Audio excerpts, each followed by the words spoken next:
ठीक, हम लोग रिवर्स पढ़ रहे थे। और रिवर्स में हम लोगों ने नॉर्दर्न रिवर्स कर ली थी, हम लोग की बची है अब पेनिनसुलर रिवर्स। और मैंने आपको बताया था कि हम रिवर्स को दो, माइक माइक प्लीज ऑफ कर लीजिए, किसी को माइक डिस्टर्ब कर रहा है। मैंने बताया था कि रिवर्स को हम लोग दो पार्ट्स में डिवाइड करके पढ़ेंगे। एक पार्ट हम लोगों का कौन सा होगा? नॉर्दर्न रिवर्स, यानी कि उत्तर भारत की नदियां, और दूसरा हमारे पास कौन सा था? पेनिनसुलर रिवर्स, यानी कि प्रायद्वीपीय भारत की नदियां। नॉर्दर्न रिवर्स में हम लोगों ने तीन रिवर सिस्टम्स पढ़े थे: इंडस, गंगा और ब्रह्मपुत्र। पेनिनसुलर रिवर्स में हम लोगों ने देखा था कि इसको हम दो पार्ट्स में बांट के पढ़ेंगे। पहला पार्ट हमारे पास होगा जहां पर हम पढ़ेंगे वो नदियां जो बहती हैं आ, पश्चिम की ओर, और फिर वो नदियां जो बहती हैं पूर्व की ओर, यानी कि वेस्ट फ्लोइंग रिवर्स और ईस्ट फ्लोइंग रिवर्स। हिंदी में अगर देखें तो वेस्ट फ्लोइंग रिवर्स कौन सी रिवर्स कहलाएंगी? वेस्ट फ्लोइंग रिवर्स का मतलब वो रिवर्स जो पश्चिम की ओर बहती हैं, पश्चिम वाहिनी नदियां। या इनको ऐसा बोल सकते हैं, वो नदियां जो गिरती हैं कहाँ पर? अरब सागर में गिरने वाली नदियां। और ये कौन सी नदियां हैं जो गिरती हैं बे ऑफ बंगाल, यानी कि बंगाल की खाड़ी में गिरने वाली नदियां। ठीक। अब एक चीज यहाँ पर ध्यान रखिए कि अगर हम लोग इंडिया को, पेनिनसुला को देखें, तो ये जो अरब सागर में गिरने वाली नदियां हैं या वेस्ट फ्लोइंग रिवर्स हैं, ये रिवर्स हमारी डेल्टा नहीं बनाती। इसको ध्यान रखिएगा, क्यों नहीं बनाती अभी देखते हैं। ये क्या बनाती हैं? ये बनाती हैं एस्चुअरी, जबकि ये नदियां जो हैं ये बनाती हैं डेल्टा। डेल्टा बनाती हैं। अब डेल्टा क्यों नहीं बनाती और ये डेल्टा क्यों बनाती है, इसको समझने के लिए हमको थोड़ा सा अपने इंडिया का जो कोस्ट है वो समझना पड़ेगा। ये अगर हम देखें तो ये हमारा पेनिनसुलर इंडिया है, ये हमारा पेनिनसुलर इंडिया है। इस पेनिनसुलर इंडिया में अभी हम लोग जब पेनिनसुलर प्लेट्यू पढ़ेंगे तो वहां पर हम ईस्टर्न और वेस्टर्न घाट को भी पढ़ेंगे। तो यहाँ पर हमारा पाया जाता है वेस्टर्न घाट, और यहाँ पर पाया जाता है हमारा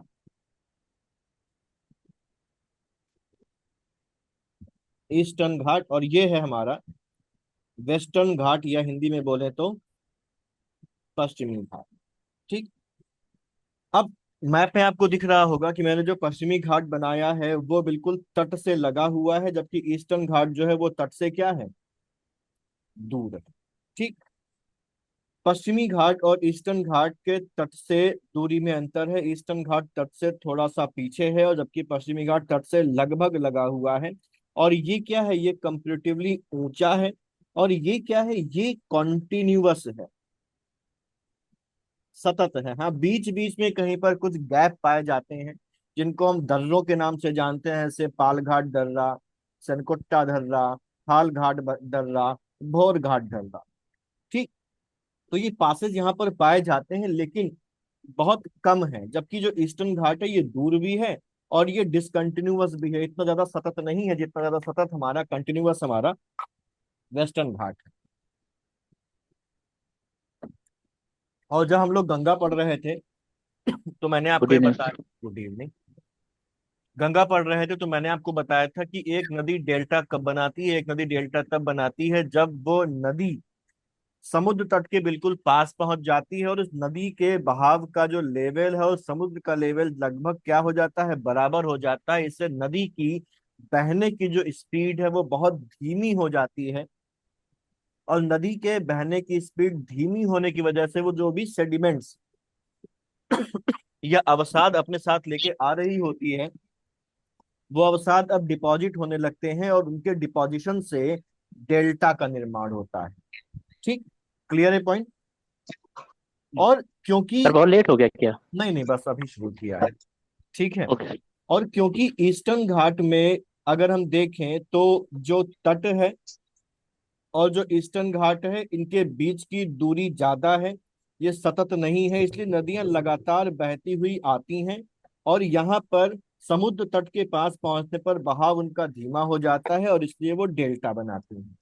जबकि पश्चिमी घाट में अगर देखें तो पश्चिमी घाट कंपेरेटिवली ऊंचा भी है ईस्टर्न घाट के मुकाबले, कॉन्टिन्यूअस भी है, और साथ ही साथ ये तट के ज्यादा नजदीक भी है। तो यहाँ पर वेस्टर्न घाट में जो भी नदियां बहती हुई आती हैं वो वेस्टर्न घाट तक पहुंचती हैं। अब आप इसको इस तरीके से इमेजिन करिए कि आपके घर की छत है और छत पे आपका पानी बह रहा है और वो पानी छत से नीचे गिर रहा है जमीन पर। तो ऐसे ही यहाँ पर ये ऊंचा हिस्सा है और इस ऊंचे हिस्से की कगार से ये नदी का पानी नीचे गिरता है और नीचे गिरकर इस समुद्र में पहुंच जाता है। तो यहाँ पर इस नदी को धीमे होने का मौका नहीं मिलता है। दूसरी बात, क्योंकि ये कगार से गिर रहा है तो इसको समुद्र के पास पहुंचकर अपने डिपॉजिट्स को, अपने अवसादों को डिपॉजिट करने का भी मौका ज्यादा नहीं मिल पाता, इसलिए यहाँ पर ये डेल्टा नहीं बनाती है कोई भी। लगभग कोई भी नदी जो वेस्टर्न घाट की है वो डेल्टा आपका नहीं बनाती है। थोड़ा बहुत जो डिपॉजिट वो कर पाती है उसको हम बोलते हैं क्या, एस्चुअरी। ठीक है, क्लियर? तो आपको ये क्लियर हुआ कि ईस्टर्न घाट की नदियां डेल्टा क्यों बनाती हैं और वेस्टर्न घाट की नदियां डेल्टा क्यों नहीं बना पाती हैं। जी यस सर। सर। सबको क्लियर है ना ये? Yes sir. ठीक है। सर, हाँ जी।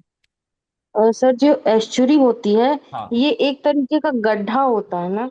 हाँ, गड्ढा होता है क्योंकि वो नदी ऊपर से गिर रही है। Delta G. बनने की कोशिश भी करता है लेकिन बन नहीं पाता क्योंकि समय नहीं मिल पाता नदी को। लाई डाउन जी जी ठीक है। हाँ जी।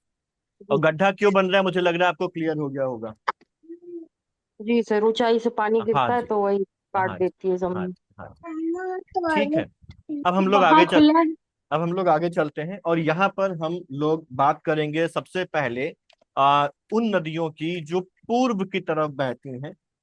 ईस्ट फ्लोइंग रिवर्स की हम लोग बात करते हैं, सॉरी वेस्ट फ्लोइंग रिवर्स की हम लोग पहले बात करेंगे फिर, क्योंकि इसी सीक्वेंस में चलते हैं। तो मैं पेज चेंज कर दूं? ठीक है। हम लोग पहले एक लिस्टिंग कर लेते हैं कि हमारे पास जो पश्चिम की तरफ बहने वाली नदियां हैं वो कौन कौन सी हैं और कहाँ कहाँ बह रही हैं। अब मैं यहाँ पर फ्री हैंड ना डायग्राम जो पड़ा। है डायग्राम जो है वो बना रहा हूँ। ठीक, तो थोड़ा सा लोकेशन में इनएक्यूरेसी ऊपर नीचे हो सकती है, लेकिन क्योंकि ये फ्री हैंड है तो मैं बताता हुआ चलूंगा कौन सी किस स्टेट से बह रही है। ठीक।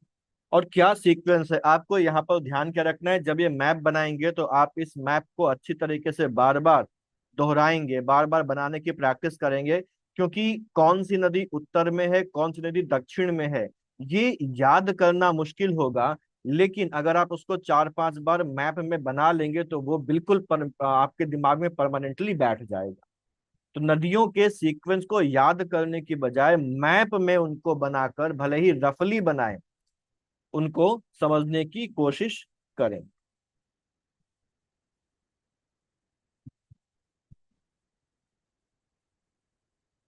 ठीक है।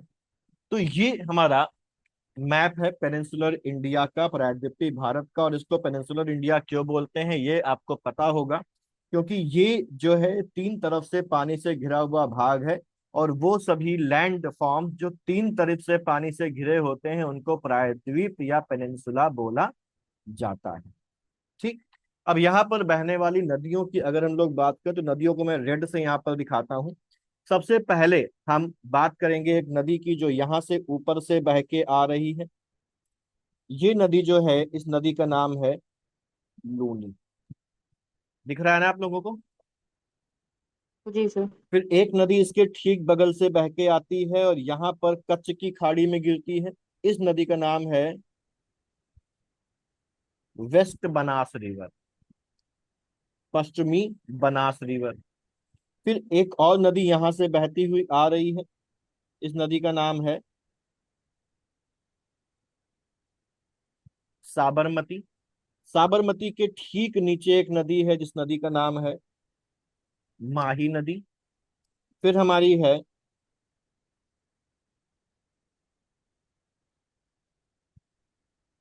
नर्मदा।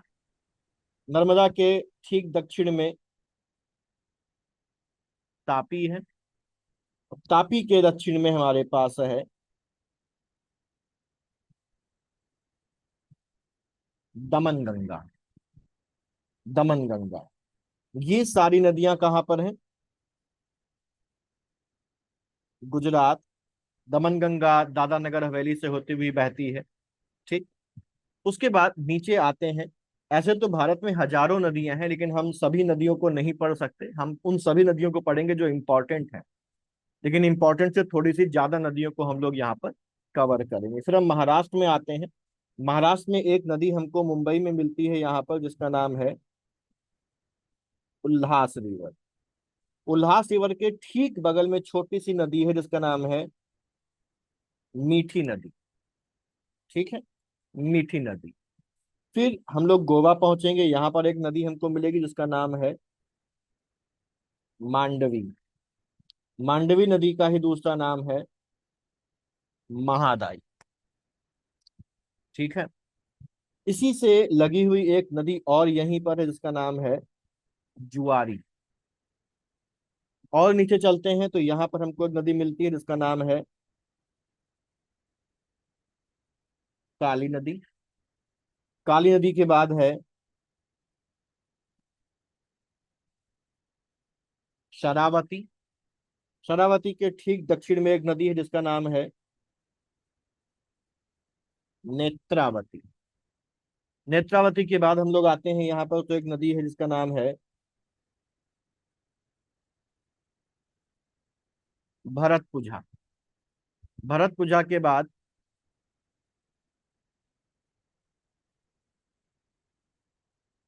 पेरियार है। पेरियार के ठीक बगल में एक नदी है जिसका नाम है मुवत्तुपुझा। ठीक।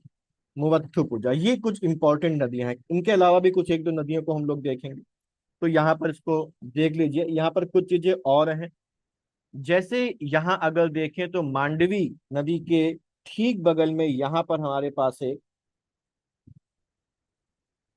ये है पणजी।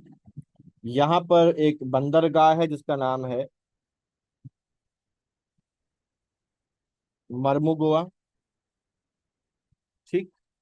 यहाँ पर एक लेक है जिसका नाम है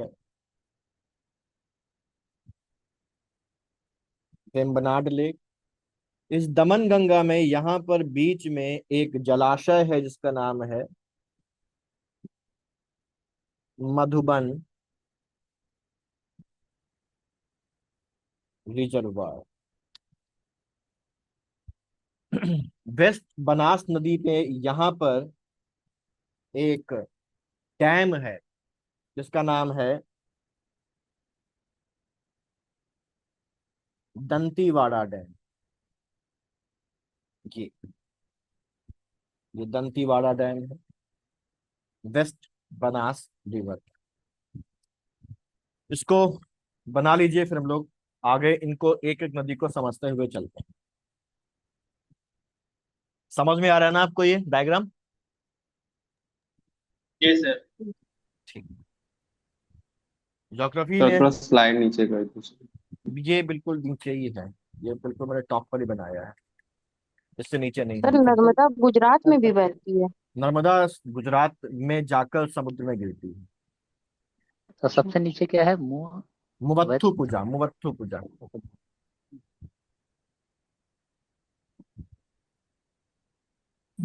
वही तो माफी के बाद लिखा हुआ है। माही के बाद ये नर्मदा है, ये साबरमती है। मांडवी के नीचे। मांडवी के नीचे जुआरी। जुआरी। सर मुर्मू गोवा ज्वारी के नीचे है ना। हाँ, उसी के बगल में लगभग। Sir excuse me. हाँ जी। सर ये लास्ट लास्ट रिवर का क्या नाम है? एम यू मुवत्थुपुझा, मैं हिंदी में लिख देता हूँ। Okay sir. मुवत्थुपुझा। पुझा का मतलब मलयालम में नदी होता है। आपको केरल में जितनी भी नदियां मिलेंगी सबके आखिर में पुझा जनरली लगा मिलेगा। पुझा का मतलब होता है नदी। ये मुवत्तुपुझा है।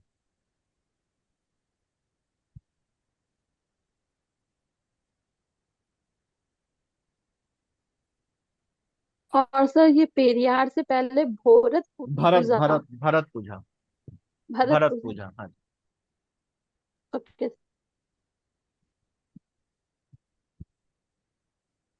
इसको बार बार 4-5 बार बना लेंगे ना, और पीरियडिकली बनाते रहेंगे खाली टाइम पर, तो इन नदियों का सीक्वेंस आपको मिल जाएगा, क्योंकि एग्जाम में हमारे नदियों का सीक्वेंस उत्तर दक्षिण बहुत पूछता है। पेज इसको हटा दूं, मैं आगे चलें। सर उल्लास नदी किस स्टेट में पड़ेगी? ये मैं एक बार बता देता हूँ, रुकिए। ये जो रिवर उल्लास और रिवर मीठी है, ये मुंबई में है, यानी कि ये महाराष्ट्र में। ठीक। मांडवी और महादाई जो है ये आपकी गोवा में। काली नदी, शरावती, नेत्रावती ये कर्नाटका में। और भरतपुझा, पेरियार, मुवत्तुपुझा ये सब केरला।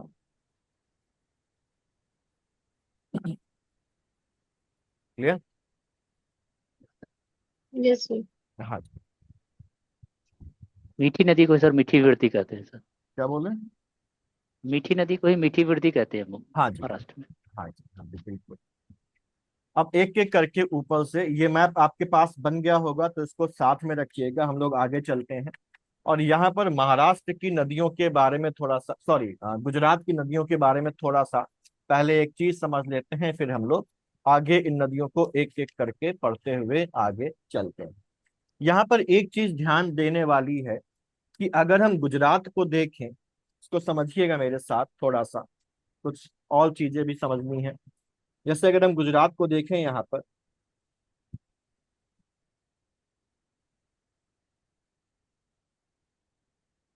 ठीक, तो ये गुजरात का कोस्ट कुछ ऐसा दिखता है कि नहीं दिखता है? ठीक है। अब इस गुजरात के कोस्ट में अगर हम लोग देखें, तो इलाका है ये जो इलाका है, ये है हमारा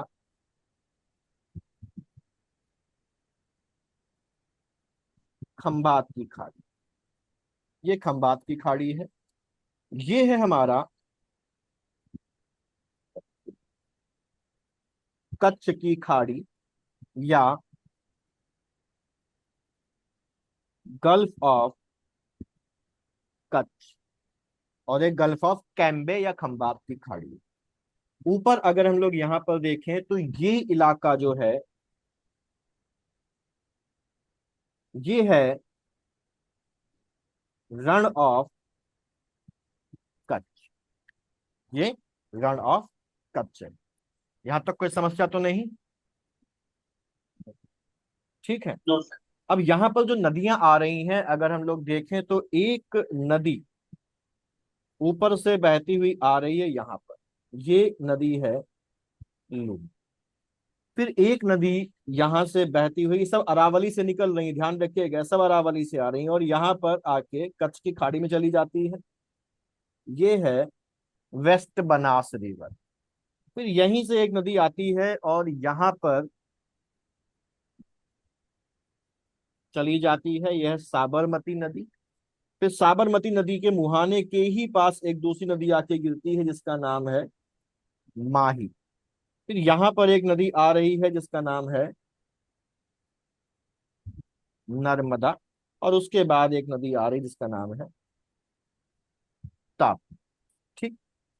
तो यहाँ अगर गुजरात के कोस्ट को देखा जाए, तो गुजरात के कोस्ट में हमारे पास दो खाड़ियां हैं, दो गल्फ हैं। एक गल्फ का नाम है गल्फ ऑफ कच्छ, और एक गल्फ का नाम है खंबात की खाड़ी या गल्फ ऑफ कैम्बे।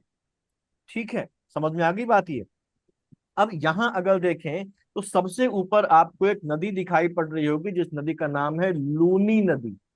लूनी नदी के साउथ में हमको बाकी नदियां दिखाई पड़ रही है। लूनी नदी जो है, ये लूनी नदी की बात अगर हम लोग करें, तो ये भारत की एकमात्र लैंड लॉग्ड रिवर है, भू आबद्ध नदी है। भू आबद्ध नदी इसलिए बोल रहे हैं कि ये वो नदी है भारत की जो अरावली से निकलती है लेकिन समुद्र में जाके नहीं गिरती, ये जमीन में ही जाकर खत्म हो जाती है। ये बहते हुए जाती है gulf of Rann of Kutch में, और रण ऑफ कच्छ में जाके ये खत्म हो जाती है। तो इसीलिए इसको बोलते हैं भू आबद्ध नदी, क्योंकि ये समुद्र में जाकर नहीं मिलती, समुद्र में जाकर ये नहीं गिरती है। ठीक है, क्लियर। उसके बाद हमारे पास साबरमती नदी है। उसके बाद हमारे पास वेस्ट बनास नदी है। जो वेस्ट बनास नदी है, उस नदी पर एक डैम है जिसके बारे में हम लोगों ने बात करी थी। डैम का नाम है दंतीवाड़ा डैम। और इस नदी पर के तट पर एक शहर है गुजरात का जो बसा हुआ है, जिसका नाम है बनासकांठा। उसके बाद साबरमती है। साबरमती नदी पर अहमदाबाद शहर बसा हुआ है, अरावली से निकलती है, और अरावली से निकलने के बाद ये खंबात की खाड़ी में गिर जाती है। ये सारी नदियां जो है ये यहीं से निकल रही हैं। यहाँ पर बेसिकली अगर हम लोग देखें तो यहाँ इसको बताने का ऑब्जेक्टिव ये था कि यहाँ पर गुजरात के कोस्ट पे हमें कुछ आइलैंड्स वगैरह मिलते हैं, तो उन आइलैंड्स को डिस्कस करना मेन ऑब्जेक्टिव यहाँ पर था। नदियों को तो हम लोग पढ़ेंगे ही पढ़ेंगे। ठीक। यहाँ अगर हम लोग देखें तो एक गुजरात कोस्ट में कुछ आइलैंड मिलते हैं, जिनमें से एक आइलैंड हमारा जो है वो कच्छ के रण में हमको मिलता है। यहाँ पर एक आइलैंड है, उसी के बगल में एक आइलैंड हमारा और है यहाँ पर। ये जो आइलैंड है, इस आइलैंड का नाम है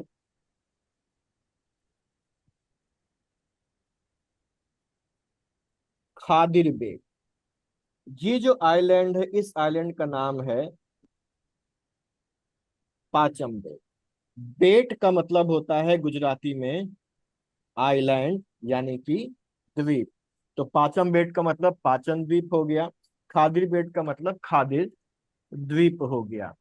तो खादिर बेट के बारे में अगर बात करें तो खादिर बेट जो है वो कच्छ के रण में है, गुजरात कोस्ट में। यहाँ पर हम लोगों ने जब इंडस वैली सिविलाइजेशन पढ़ी थी तो उसके बारे में बात की थी कि इसी खादिर बेट में इंडस वैली सिविलाइजेशन की एक साइट भी सिचुएटेड थी। किसी को याद है उस साइट का नाम?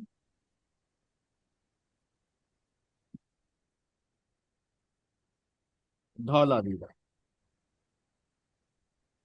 यहीं पर है। इसी खादिर बेट पर क्या है? धौलावीरा है। अगला है हमारे पास पाचम बेट। पाचम बेट के बाद अगर हम थोड़ा सा और नीचे चलें तो यहाँ पर जो हमारे पास कच्छ की खाड़ी है, इस कच्छ की खाड़ी में भी कुछ आइलैंड हमको देखने को मिलते हैं, जिसमें यहाँ पर एक आइलैंड है, इस आइलैंड का नाम है पिरोटन। ये पिरोटन आइलैंड है। पिरोटन आइलैंड के आगे चलें यहाँ पर तो यहाँ पर एक आइलैंड है, इस आइलैंड का नाम है नोरा आइलैंड।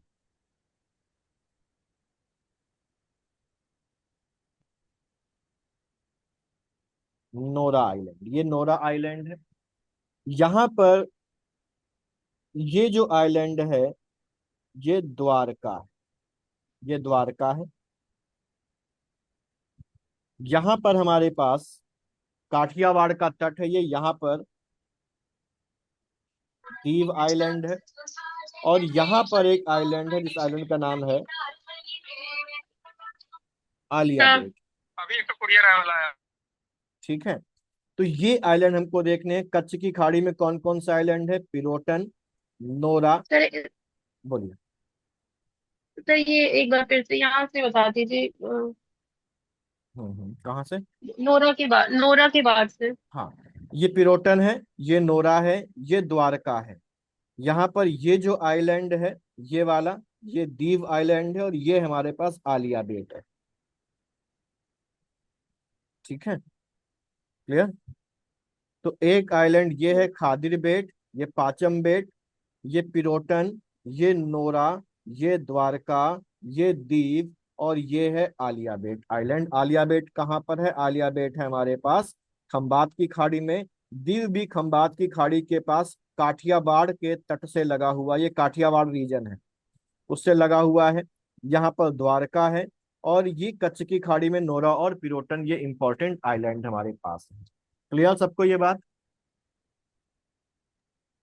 Yes sir. ठीक। अब इसको अपने दिमाग में रखिएगा। हम लोग बात करते हैं अगले आइलैंड की, जिसका नाम है पिरोटन। नेक्स्ट है हमारा पिरोटन आइलैंड। पिरोटन आइलैंड कहाँ पर है? पिरोटन आइलैंड है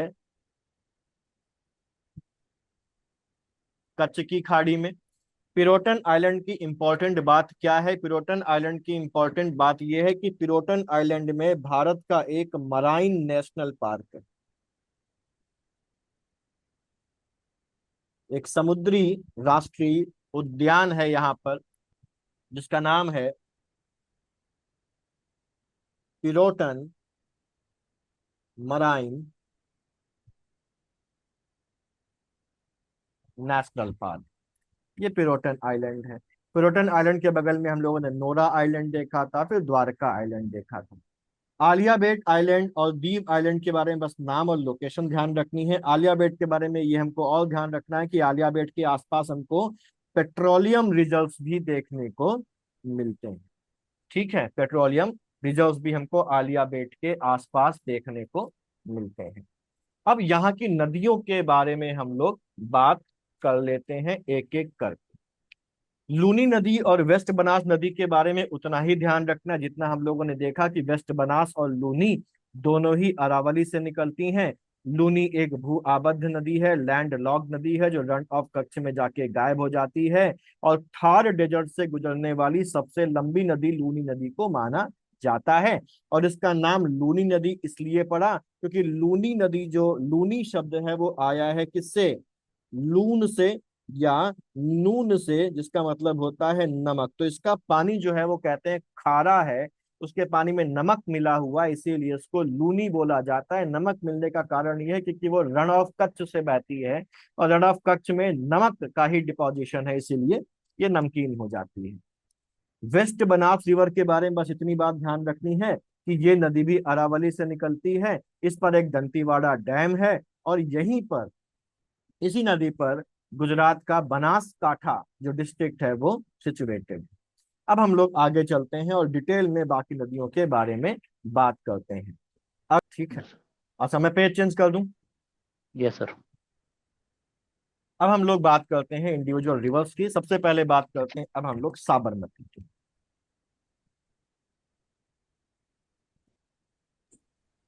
सर ये लूनी नदी का पानी जो है सर, एक क्वेश्चन आता है सर हमेशा, कहाँ तक मीठा है और कहाँ के बाद इसका खारा हो जाता है सर? हाँ बलोत्रा तक जो है इसका मीठा रहता है, उसके बाद हाँ, अजमेर से बिल्कुल बलोत्रा तक। बिल्कुल वही बात है कि बड़ोतरा के बाद रन ऑफ कच्छ का जो असर है वो शुरू हो जाता है, और इस वजह से उसका पानी खारा होने लगता जी जी सर। है। ठीक है, साबरमती रिवर। साबरमती रिवर की बात करें तो साबरमती रिवर का ओरिजिन कहाँ से है? साबरमती रिवर निकलती है आपकी अरावली से। अरावली से निकलती है। अरावली में भी कहाँ पर? उदयपुर जो राजस्थान में है उसके पास से ये जो रिवर है वो निकलती है। इसका जो फ्लो है, कौन कौन से राज्यों से फ्लो करती है? तो ये राजस्थान से निकलती है। राजस्थान से निकलने के बाद ये गुजरात में एंटर कर जाती है, और गुजरात में एंटर करने के बाद ये गिर जाती है कहाँ पर?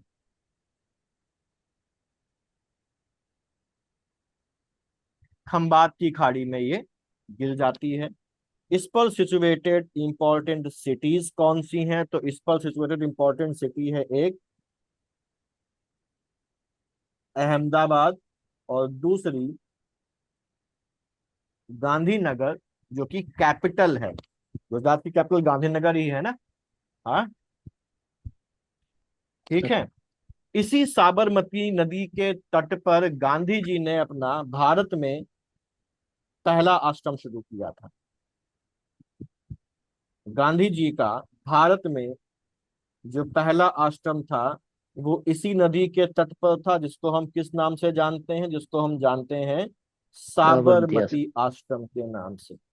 इसी साबरमती आश्रम के और भी नाम है। साबरमती आश्रम को ही सत्याग्रह आश्रम भी कहा जाता है। साबरमती आश्रम को ही हरिजन आश्रम भी कहा जाता है। 1915 में इस साबरमती आश्रम की स्थापना की गई थी गांधी जी के द्वारा। और हम जानते हैं कि यहीं से गांधी जी ने शुरुआत की थी किसकी? दांडी यात्रा की। दांडी यात्रा की शुरुआत गांधी जी ने यहीं से की। ठीक है, कब की थी? तारीख याद है किसी को? सर मार्च मार्च सर मार्च 27 अप्रैल को पहुंचे थे सर वहां पर। शुरुआत कब की? 12 मार्च से। 12 मार्च से 6 अप्रैल। हाँ, ये तारीखें आपको 5 अप्रैल। याद होनी चाहिए, ये इंपॉर्टेंट, क्योंकि ये हिस्ट्री में एग्जाम में पूछी जाती है, तो उसको याद यस कर सर। रखिएगा। ठीक, और ये किसके लिए की 78 गई जन थी? किसी। नमक कानून के विरोध सॉरी। में की गई थी। और नमक कानून के विरोध में करने के बाद गांधी जी ने एक बड़ा आंदोलन शुरू किया था। उस आंदोलन का नाम क्या था? संविधान। सिविल डिसोबीडियंस सिविल नहीं, डिसोबीडियंस, है ना, सिविल अच्छा यो। डिसोबीडियंस उन्होंने शुरू किया था। तो ये हमारे पास क्या थी? ये हमारे पास थी साबरमती आश्रम।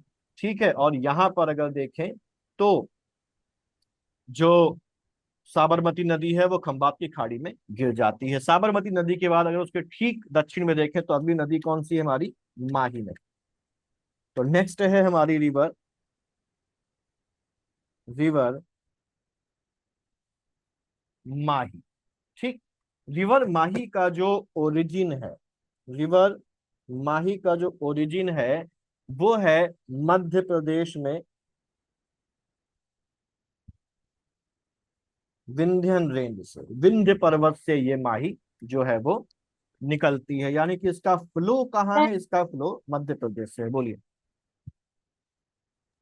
सर साबरमती की वो ट्रिब्यूटरी कोई नहीं है नहीं नहीं, इम्पोर्टेंट? ट्रिब्यूटरी है, हमको उन पर याद है। जिन नदियों की ट्रिब्यूटरी इंपॉर्टेंट होगी हम लोग बताते हुए हम लोग चलते रहेंगे वहां पर। ठीक है, ओके। ठीक। तो रिवर माही का जो ओरिजिन है वो मध्य प्रदेश में है, विंध्यन रेंज में है। ठीक, और यहां से इसका मतलब ये मध्य प्रदेश से निकलती है, तो इसका फ्लो अगर देखा जाए तो इसका फ्लो है मध्य प्रदेश से ये निकलती है। मध्य प्रदेश के बाद ये एंटर होती है राजस्थान में, राजस्थान से होकर ये पहुंचती है गुजरात में, और ये गिर जाती है खंभात की खाड़ी में, ये नदी गिर जाती है। ये जो माही नदी है इस पर एक डैम है, डैम का नाम है बांसवाड़ा बांध या बांसवाड़ा डैम उसका नाम है। इसी बांसवाड़ा डैम को एक और नाम से जाना जाता है, इसको माही बजाज डैम के नाम से भी जाना जाता है। ठीक है, माही रिवर की बात अगर करें तो इसकी एक इंपॉर्टेंस ये है कि जो माही रिवर है ये कर्क रेखा यानी कि ट्रॉपिक ऑफ कैंसर को 2 बार कट करती है। और केवल यही 2 बार कट नहीं करती, इसकी एक ट्रिब्यूटरी है, ट्रिब्यूटरी का नाम है रिवर अनस। रिवर अनस भी ट्रॉपिक ऑफ कैंसर को 2 बार कट करती,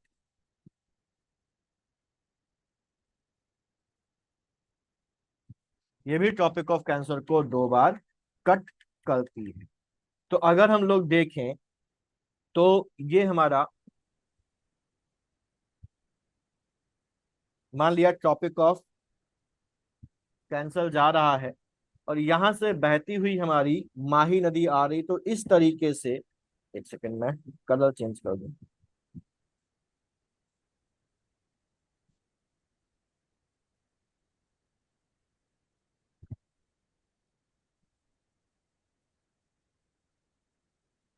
यहां से बहती हुई हमारी जो माही नदी है वो आती है और इस तरीके से 2 बार कट करके ये आगे निकल जाती है। तो ये है रिवर माही।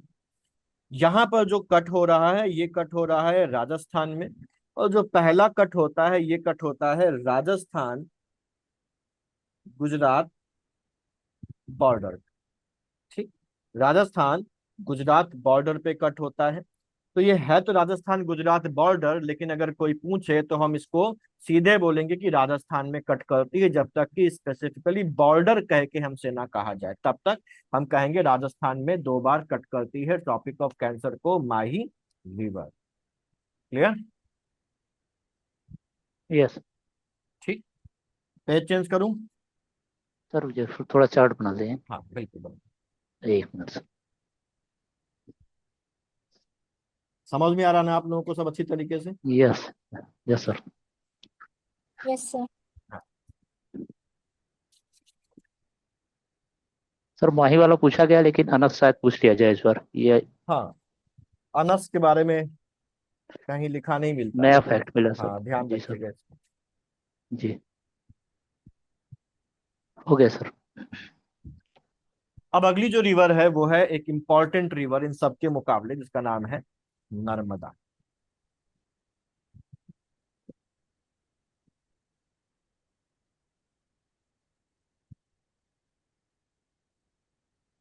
नर्मदा नदी, ठीक, ये भी भारत में एक पूज्य नदी है, पूजी जाने वाली नदी है। और जैसे हम लोग जानते हैं गंगा को, यमुना को, गोदावरी को, कावेरी को माँ का दर्जा दिया गया है, वैसे ही नर्मदा का भी एक बहुत इम्पोर्टेंट एक एक एक इमेज है भारत में। और इसको भी माँ का दर्जा दिया गया है और इसको भी दैवीय नदी माना जाता है। नर्मदा को नर्मदा माँ के नाम से पुकारा जाता है और मध्य प्रदेश और उसके आसपास के इलाकों में बहुत ज्यादा मान्यता नर्मदा की है। नर्मदा का एक और नाम है, नर्मदा को नर्मदा के साथ साथ रेवा के नाम से भी जाना जाता है। तो रेवा कोई और नदी नहीं है, नर्मदा को ही रेवा कहा जाता है। हम लोगों ने जब सोन के बारे में पिछली उसमें देखा था, तो हम लोगों ने देखा था कि यहाँ पर एक प्लेट्यू है, इस प्लेट्यू का नाम है अमरकंटक प्लेट्यू। ठीक, अमरकंटक प्लेट्यू। इस अमरकंटक प्लेट्यू के ठीक नॉर्थ में एक पहाड़ी है जिसका नाम है मैकल पहाड़ी। मैकल पहाड़ी। और ये अमरकंटक प्लेट्यू इस मैकल पहाड़ी के दक्षिण में से सटा हुआ है, या इसको ऐसे भी कहीं कहीं देखने को मिलता है कि जो अमरकंटक है वो मैकल पहाड़ी की दक्षिणी ढाल से बना हुआ एक पठार है, ये भी देखने को मिलता है। और ये जो अमरकंटक प्लेट्यू है, ये अमरकंटक प्लेट्यू 2 राज्यों में फैला हुआ है, मध्य प्रदेश में और छत्तीसगढ़ में। ये सब ध्यान रखने वाली बातें हैं, ठीक है। कौन से 2 राज्यों में फैला हुआ है? मध्य प्रदेश में फैला हुआ है और छत्तीसगढ़ में फैला हुआ है। अमरकंटक से हम लोगों ने देखा था कि एक नदी निकलती है सोन, जो उत्तर की तरफ बहती हुई गंगा में मिल जाती है, और एक नदी निकलती है जिसका नाम है नर्मदा। और ये नर्मदा नदी यहाँ से निकलकर पश्चिम की तरफ बहती है, और पश्चिम की तरफ बहते हुए फिर ये जाके गिर जाती है किसमें? समुद्र में, अरब सागर में। तो ये जो रिवर है, ये रिवर है नर्मदा, जो निकल कहाँ से रही है? निकल रही है अमरकंटक प्लेट्यू से।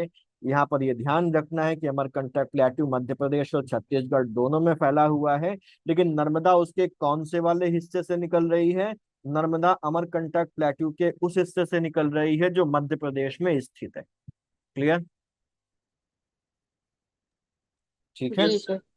तो इसका जो ओरिजिन है, ओरिजिन कहाँ पर है? इसका ओरिजिन है अमरकंटक पठार या अमरकंटक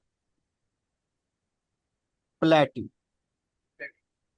ठीक है, जो बेसिकली किसको टच करता है? जो मैकल पर्वत के की साउदर्न स्लोप, दक्षिणी ढाल के पास है या उससे सटा हुआ है। क्लियर? मैकल पर्वत के दक्षिणी ढाल को टच करता है। नर्मदा अमरकंटक प्लेट्यू से तो निकलती है, लेकिन लोकेशन की बात अगर हम लोग करें तो लोकेशन इसका जो है कौन सा शहर है, तो ये निकलती है अमरकंटक प्लेट्यू से मध्य प्रदेश के अनूपनगर शहर में। अनूपनगर शहर में। और अमरकंटक प्लेट्यू में एक कुंड है, जिस कुंड को इसका ओरिजिन माना जाता है, जिसका नाम है नर्मदा कुंड। मानते हैं कि यहीं से जो नर्मदा है वो निकलती है और वेस्ट की तरफ बहती है। मध्य प्रदेश से निकलती है, मध्य प्रदेश से निकलने के बाद ये महाराष्ट्र पहुंचती है, थोड़ा सा हिस्सा इसका महाराष्ट्र से बहता है, और उसके बाद ये गुजरात में एंटर कर जाती है। तो मध्य प्रदेश, महाराष्ट्र और गुजरात इसका जो फ्लो है उस फ्लो के एरिया में शामिल है। ठीक है। अब यहां पर एक चीज देखें, नर्मदा जब बह रही है तो ये बहते समय मध्य प्रदेश और महाराष्ट्र के बीच में बॉर्डर बनाती है। बहुत ज्यादा एरिया में नहीं, लेकिन थोड़े बहुत एरिया में ये बॉर्डर भी बनाती है। किसके बीच में बॉर्डर बनाती है? ये मध्य प्रदेश और महाराष्ट्र के बीच में कुछ दूरी तक बॉर्डर बनाती है, और उसके बाद ये महाराष्ट्र और गुजरात के बीच में भी बॉर्डर बनाती है। ठीक है, महाराष्ट्र और गुजरात के बीच में भी ये बॉर्डर बनाती है। यहां तक कोई डाउट? No sir. ठीक। अगर लंबाई की बात करें तो ये, एक सेकंड सॉरी, अगर लंबाई की बात करें तो नर्मदा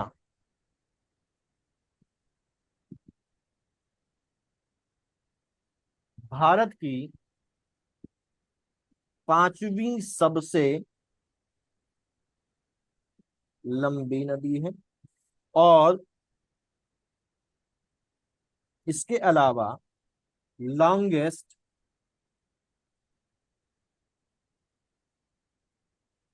वेस्ट फ्लोइंग रिवर है। जनरली जो पश्चिम की ओर बहने वाली नदियां वो बहुत ज्यादा लंबी नहीं है, वो आसपास से ही निकलती हैं, वेस्टर्न घाट्स के आसपास से निकलती हैं, 100, 150, 200 किलोमीटर बहती हैं और जाके समुद्र में गिर जाती हैं। लेकिन नर्मदा जो है वो वेस्ट की तरफ बहने वाली सबसे लंबी नदी है। ये मध्य प्रदेश और छत्तीसगढ़ के बॉर्डर के पास से अनूपनगर से निकलती है, और रिफ्ट वैली से बहती हुई पहुंच जाती है आपका वेस्ट की तरफ। अगर ये रिफ्ट वैली ना होती तो हो सकता है कि नर्मदा जो है वो वेस्ट फ्लोइंग होती ही ना, वो भी बाकी नदियों की तरह ईस्ट फ्लोइंग ही होती। ठीक है। अब यहाँ पर अगर देखें तो रिफ्ट वैली की बात हमारे पास आ गई। रिफ्ट वैली का मतलब क्या होता है? भ्रंश घाट। तो हम पहले रिफ्ट वैली या भ्रंश घाटी को समझ लेते हैं। पुराने समय में, आज से लाखों करोड़ों साल पहले, यहाँ पर एक पर्वत रहा होगा, इस तरीके से पर्वत रहा होगा। जमीन के अंदर हलचल होती है, और जमीन के अंदर हलचल होने की वजह से, कुछ टेक्टोनिक एक्टिविटीज वगैरह होने की वजह से यहाँ पर होता है फॉल्ट। क्या होता है? फॉल्टिंग होती है।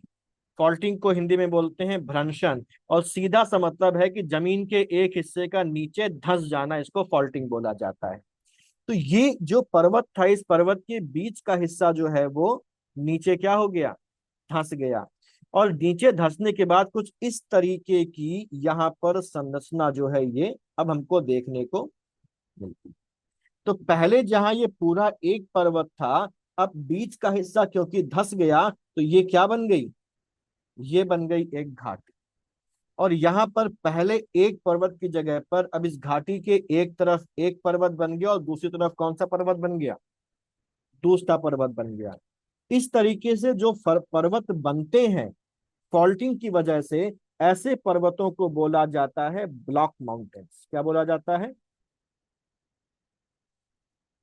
ब्लॉक माउंटेन, या हिंदी में बोले तो भ्रंशोत्थ पर्वत बोला जाता है। दुनिया में ब्लॉक माउंटेन्स के बहुत सारे एग्जाम्पल्स हैं, जिनमें से एक हमारे पास ये है। अगर हम मैप बना के देखें और कहें कि इधर हमारा नॉर्थ है और इधर हमारा साउथ है, ठीक, तो नॉर्थ की तरफ जो पर्वत है, इस पर्वत को बोला जाता है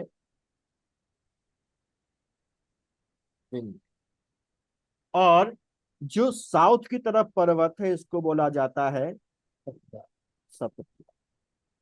क्लियर? विंध्य यस। और सतपुड़ा। अब मुझे एक सवाल का जवाब दीजिएगा। मैं आपसे पूछ रहा हूं कि जो सेंटेंस मैं बोलने जा रहा हूं वो सही है या गलत, सोच समझ के जवाब दीजिएगा। मैं एक सेंटेंस बोल रहा हूं, बोलूं? यस। ठीक।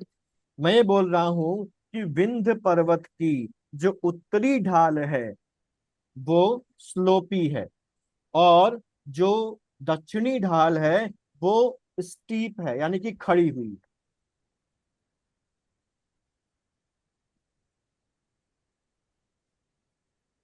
स्टीप मतलब क्या? अब जैसे कोई चीज ऐसी है तो ये स्लोपी है, और कोई चीज ऐसी हो गई तो ये क्या हो गई? स्टीप हो गई।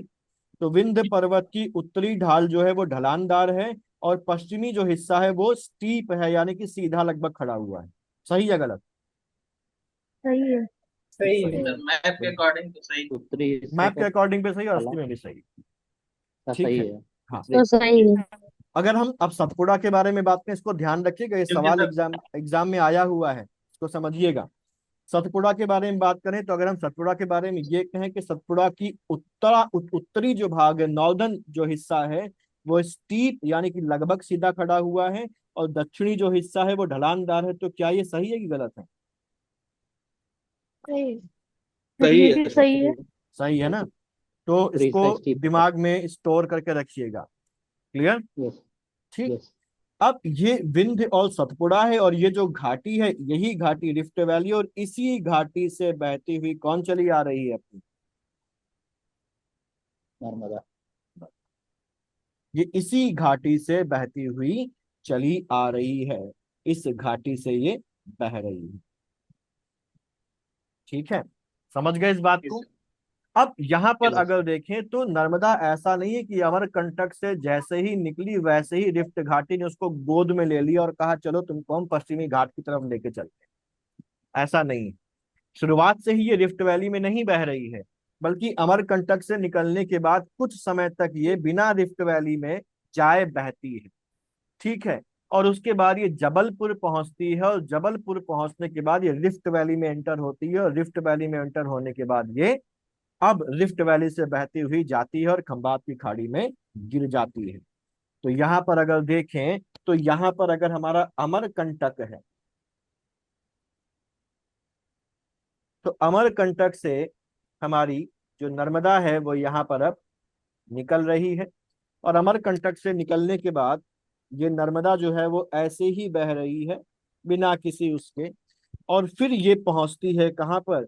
ये पहुंचती है जबलपुर के पास, और जबलपुर के पास इसको मिल जाते हैं पर्वतों के बीच में बनी हुई ये रिफ्ट वैली, और यहाँ से बहती हुई फिर वो आगे बढ़ जाती है। यानी कि रिफ्ट वैली की शुरुआत बेसिकली कहाँ पर हो रही है? जबलपुर में हो रही है, और जबलपुर से ये आगे बह रही है। इसके उत्तर में हमारे पास है विंध्य, फिर नर्मदा है, फिर सतपुड़ा है, और फिर यहाँ पर एक नदी और बहती हुई हमको मिलेगी जिसका नाम है तापी। तो अगर हम इसका सीक्वेंस देखें, ये बहुत सवाल आया है एग्जाम में कि इनको उत्तर से दक्षिण के क्रम में लगाएं। तो अगर इनका उत्तर से दक्षिण क्रम लगाया जाए तो नॉर्थ टू साउथ अगर देखा जाए तो सबसे पहले विंध्य है, विंध्य के बाद नर्मदा है, नर्मदा के बाद सतपुड़ा है, और सतपुड़ा के बाद क्या है? तापी या ताप्ती। क्लियर? यस। ठीक है।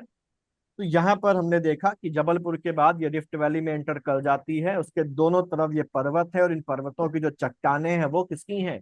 कच्चे संगमरमर की चट्टाने हैं, मार्बल की चट्टाने हैं, और ये बहती हुई इनके बीच से गुजरती है और फिर अल्टीमेटली जाके खंबात की खाड़ी में गिर जाती है। यहाँ पर नर्मदा में हमें कुछ झरने भी देखने को मिलते हैं, कुछ वाटरफॉल्स भी देखने को मिलते हैं। मैं पेज चेंज करूं? यस। ठीक। तो यहाँ पर कुछ वाटरफॉल्स भी हमको देखने को मिलते हैं। तो नर्मदा में स्थित झरने, जलप्रपात या वाटरफॉल्स, तो यहाँ पर हैं तो कई सारे, लेकिन इंपॉर्टेंट जो है वो हमारे तीन हैं। जो प्रोमिनेंट झरने हैं वो तीन हैं। इनमें से एक है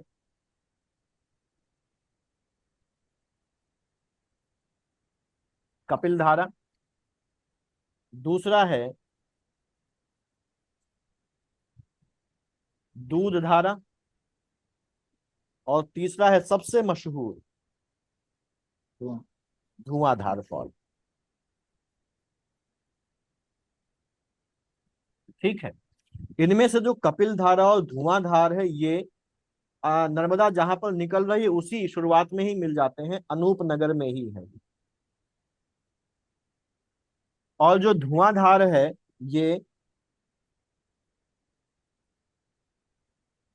जबलपुर के पास है एक जगह, भेड़ाघाट। भेड़ाघाट में ये धुआंधार जलप्रपात है नर्मदा नदी पर। क्लियर। और यहीं भेड़ाघाट से शुरुआत हो जाती है एक तरीके से रिफ्ट वैली की, जबलपुर के पास से। और दोनों तरफ इसके बहुत खूबसूरत संगमरमर की चट्टानें हैं। मगरमच्छ यहाँ पर भी पाए जाते हैं। ठीक। नर्मदा की ट्रिब्यूटरीज की बात करें, ट्रिब्यूटरीज यानी कि इसकी सहायक नदियां। तो इसकी ट्रिब्यूटरीज में अगर देखें तो लेफ्ट बैंक ट्रिब्यूटरीज, और तेज तो नहीं जा रहे बहुत, नो सर। No sir. अच्छी तरह के समझ में आ रहा है ना, बोरियत तो नहीं हो रही किसी को? No sir. No sir. ठीक। लेफ्ट बैंक ट्रिब्यूटरी यानी कि इसमें दक्षिण की तरफ से मिलने वाली, और राइट बैंक ट्रिब्यूटरी यानी कि इसमें उत्तर की तरफ से मिलने वाली। इसमें तो कंफ्यूजन नहीं कि लेफ्ट बैंक में साउथ कैसे आ गया। नो। ठीक है ना, सबको क्लियर है ना? तो लेफ्ट बैंक ट्रिब्यूटरीज की कौन कौन सी हैं? तो लेफ्ट बैंक ट्रिब्यूटरी में एक नदी है रिवर शक्कर, रिवर तवा,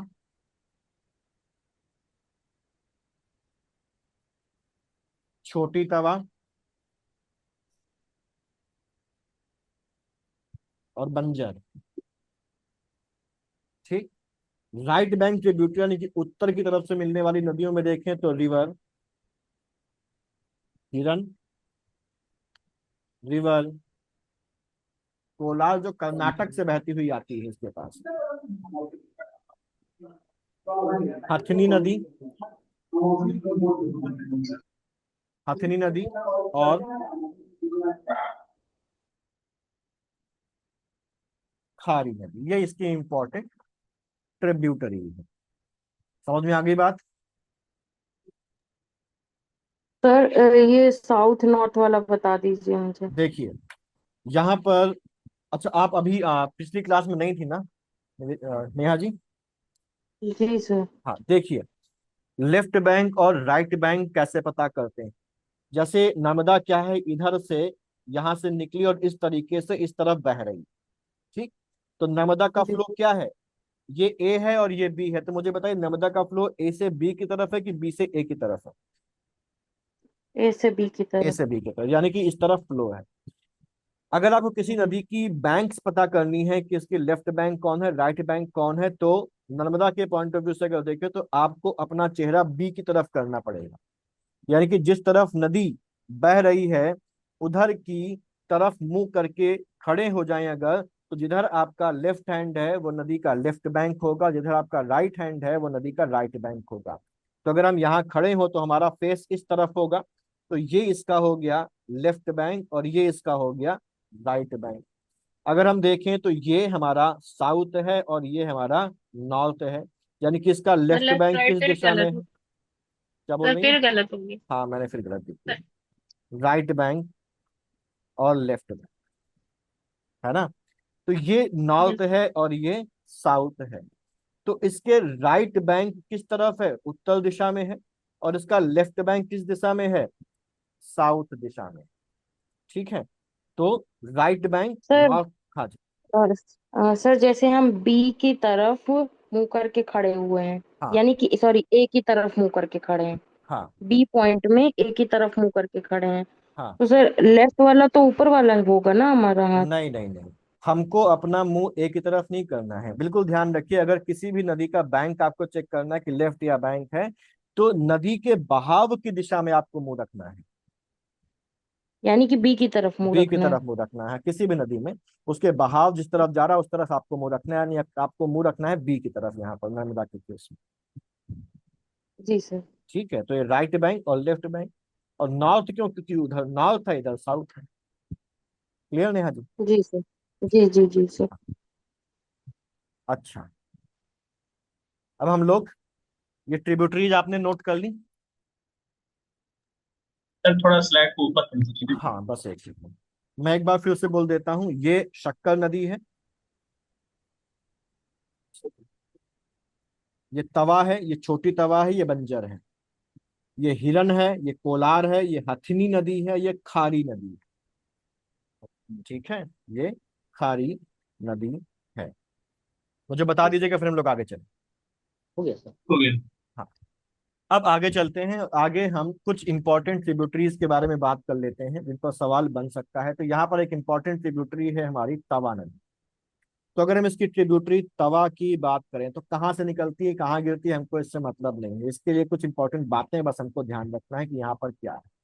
जैसे तवा जो नदी है, इस तवा नदी पर एक टाइगर रिजर्व है जिसका नाम है सतपुड़ा टाइगर रिजर्व।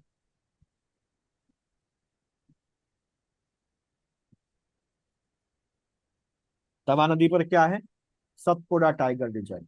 ऐसे ही जो बंजर है, जो रिवर बंजर है, ये रिवर बंजर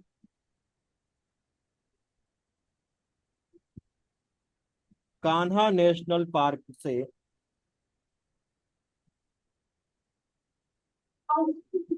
होकर बहती। ठीक। फिर यहाँ पर कोलार नदी हम लोगों ने देखी थी। तो जो रिवर कोलार है, रिवर कोलार नदी पर एक डैम है जिसका नाम है कोलार डैम। ठीक, कोलार डैम। और एक बार एग्जाम में आया था कि एक पूछा हुआ क्वेश्चन, इसलिए मैं बता रहा हूँ कि एक आपने नाम सुना होगा मोगली का, जी सर। है ना? मोगली एक बुक है जिसका नाम है जंगल बुक। किसने जी सर, लिखी है? वो एपिसोड भी है सर। हाँ जी। जंगल बुक किसने लिखी थी? Rudyard Kipling. रुडयार्ड किपलिंग ने लिखी थी।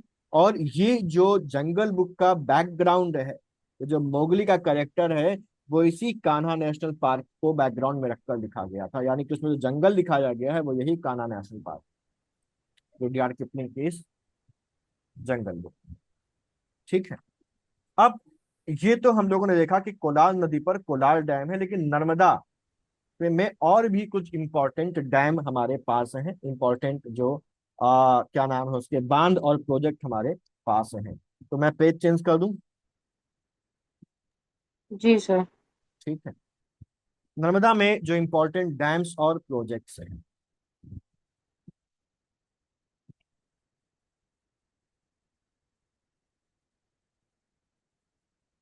इंग्लिश से दिक्कत तो नहीं किसी को? मैं इंग्लिश में लिख रहा हूं। तो तवा परियोजना, नाम से ही जाहिर है ये स्पेसिफिकली नर्मदा पर नहीं है, ये नर्मदा की सहायक नदी तवा के ऊपर है। ठीक है, नर्मदा की सहायक नदी तवा के ऊपर है। ऐसे ही कोलार डैम, इसकी सहायक नदी कोलार पर है। परगी डैम,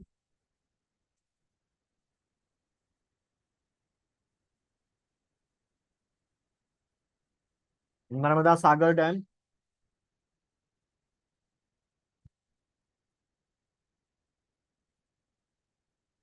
इंदिरा सागर डैम,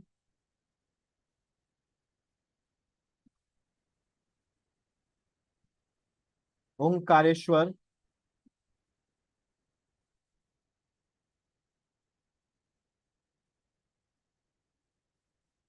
और सरदार सरोवर डैम। ये इंपॉर्टेंट डैम है इस नदी के ऊपर। सर, ये नर्मदा सागर डैम और इंदिरा सागर डैम अलग अलग है? नर्मदा सागर डैम, इंदिरा सागर एक ही है। ठीक है, स्लैश लगा लीजिए। नर्मदा यस। सागर डैम को इंदिरा सागर डैम बोला जाता है। ठीक।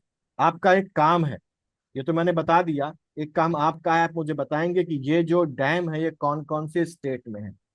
ठीक है, कौन सा एमपी में है, कौन सा गुजरात में है, और कौन सा किसी और स्टेट में। समझ में आ गई बात आप लोगों को? ठीक। ये यस आपका सर। होमवर्क है, मुझे लिख के भेजेंगे क्लास के बाद। अच्छा, जी सर। अब अगला यहाँ पर इंपॉर्टेंट चीज है, नर्मदा पर गुजरात का एक इंपॉर्टेंट शहर है। गुजरात का भरूच शहर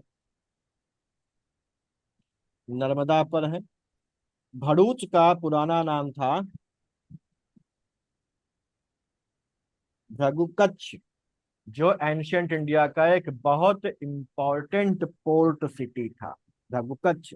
और याद कीजिए, एक राजा था, उसने एक दूसरे राजा के साथ एक वैवाहिक संबंध स्थापित किया और मिलकर एक तीसरे राजा के ऊपर हमला किया, उसको भगाकर उसके राज्य पर कब्जा कर लिया, केवल इस बंदरगाह को हथियाने के लिए। आप बता सकते हैं उन तीनों राजाओं के नाम क्या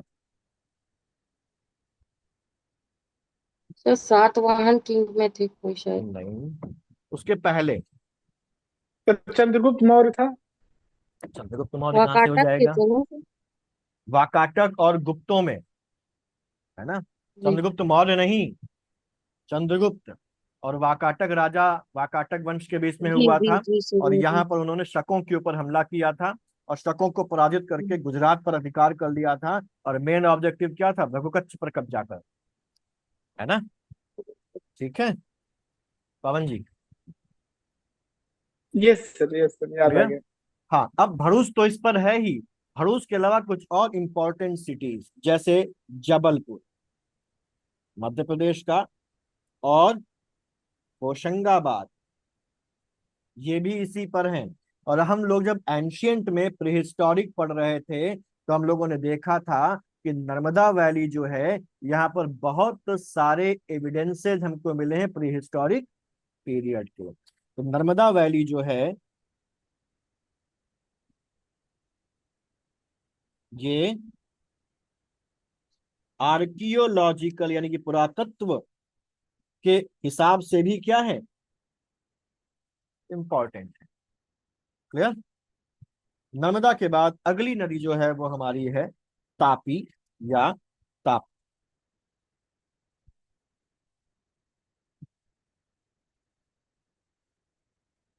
रिवर तापी या रिवर ताप्ती। रिवर तापी या जो रिवर ताप्ती है, ये निकलती है बैतूल के पठार से। बैतूल या बैतूल प्लेट्यू से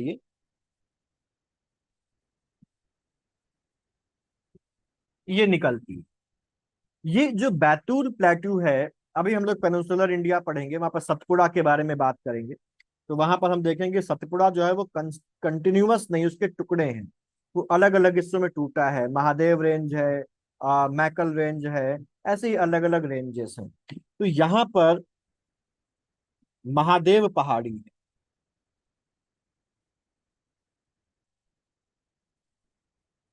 या महादेव रेंज है। इस महादेव रेंज के साउथ में बैतूल प्लेट्यू, जैसे मैकल पहाड़ी के साउथ में अमरकंटक प्लेट्यू था, वैसे महादेव पहाड़ी के साउथ में बैतूल प्लेट्यू है। इसी बैतूल प्लेट्यू से ये नर्मदा, सॉरी तापी या ताप्ती जो है वो निकलती है और बहते हुए ये सूरत के पास जाकर अरब सागर में गिर जाती है। सूरत के पास जाकर अरब सागर में गिर जाती है। और ये भी जो नदी है, ये भी रिफ्ट वैली में बहती, ये भी रिफ्ट वैली में बहती है। मैं पेज चेंज करूं, जी सर। थोड़ा सा डायग्राम से समझ लेते हैं। यहां पर अगर सर एक देखें, चीज पूछनी थी। हाँ बोलिए। सर जैसे कि कहते हैं हम रिफ्ट वैली है, हम्म, तो ये रिफ्ट वैली बनता है भ्रंश, मतलब भ्रंश से किससे बनता है, बनता हाँ। है सर? फॉल्टिंग, भ्रंश भ्रंश। से बनता हाँ, है। जमीन जहां जी पर सर धंस गई। faulting से। हाँ सर। तो हाँ टेक्निकली तो ये एक ही माउंटेन हुआ ना सर? हाँ, टेक्निकली ये भ्रंश होने के पहले एक ही माउंटेन था, लेकिन अब क्योंकि भ्रंश हो गया तो ये दो माउंटेन बन गए। अच्छा अच्छा हाँ, ठीक है। ठीक। अब यहां पर अगर हम जी लोग सर। देखें तो ये है हमारा फॉर एग्जाम्पल महादेव रेंज या महादेव पहाड़। इस महादेव रेंज के साउथ में इसी से लगा हुआ, इसकी स्लोप से लगा हुआ ये है बैतूल प्लेट्यू। और इस बैतूल प्लेट्यू से निकल रही है तापी। तापी निकल रही है। जैसे जो नर्मदा है वो नर्मदा बहती है विंध्य और सतपुड़ा के बीच में, वैसे ही जो तापी है ये तापी भी जो बहती है इसके एक तरफ जो है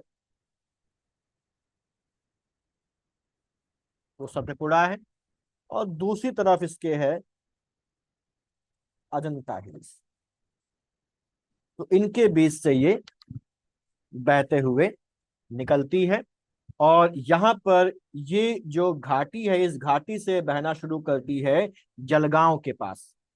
यहाँ पर जलगांव है, महाराष्ट्र का जलगांव शहर, उस जलगांव शहर के आगे से फिर ये सतपुड़ा और अजंता हिल्स के बीच में बहना शुरू करती है और बहते बहते ये गुजरात पहुंचती है। गुजरात में पहुंचने के बाद सूरत के पास पहुंच के ये, यहाँ पर सूरत है, सूरत के पास पहुंच के ये अरब सागर में गिर जाती। क्लियर? तो इसका जो फ्लो है उसको अगर हम लोग देखें तो ये कौन कौन से राज्यों से होकर बहती है। तो ये निकल रही है एमपी से, एमपी से निकलने के बाद ये महाराष्ट्र में एंटर करती है, महाराष्ट्र में एंटर करने के बाद ये गुजरात पहुंचती है और गुजरात में पहुंचने के बाद ये अरब सागर में जाकर गिर जाती है। ठीक, ध्यान रखनी है ये बात कि जलगांव तक तो ये ऐसे ही बहती है और जलगांव के बाद ये इस रिफ्ट वैली में एंटर करती है जो सतपुड़ा और अजंता हिल्स के बीच में जमीन के धंसने से बनी हुई है। ठीक है, जो तापी है ये तापी भी एक डिवाइन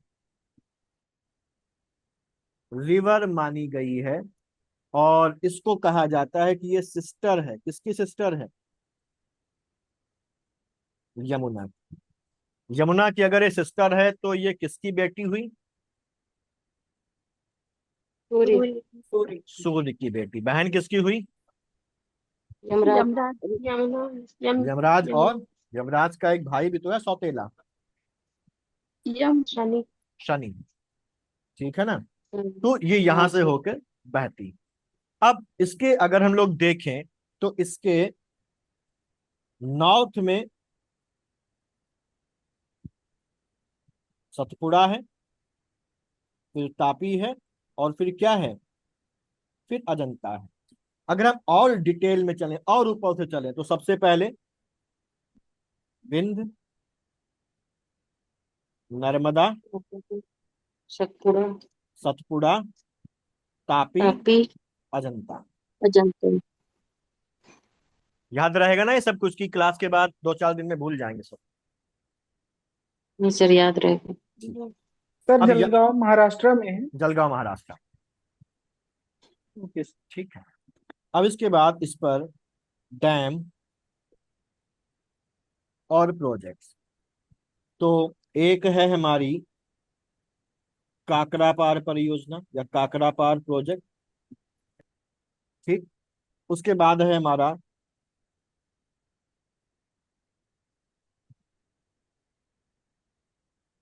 उकई बांध। ठीक है, उकई बांध के अलावा यहाँ पर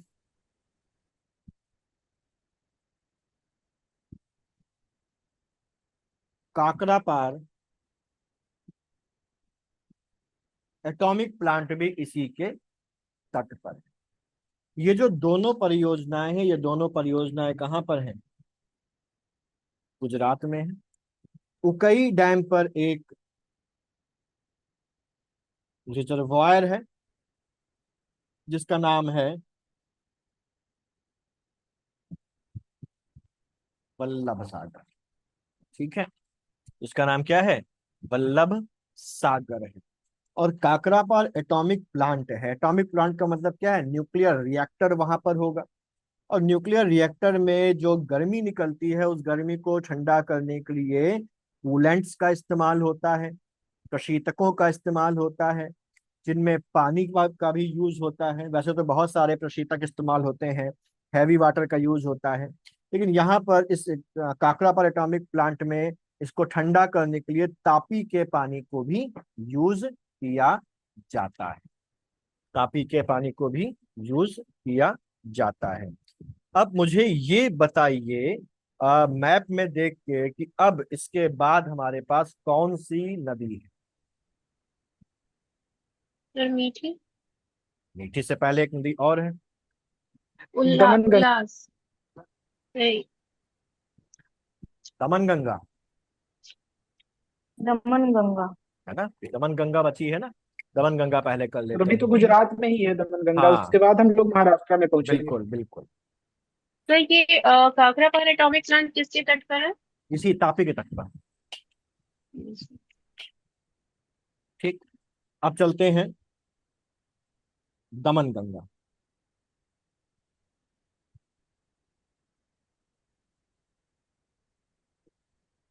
दमन गंगा नदी। दमन गंगा नदी की अगर हम लोग बात करें तो दमन गंगा नदी महाराष्ट्र से निकलती है।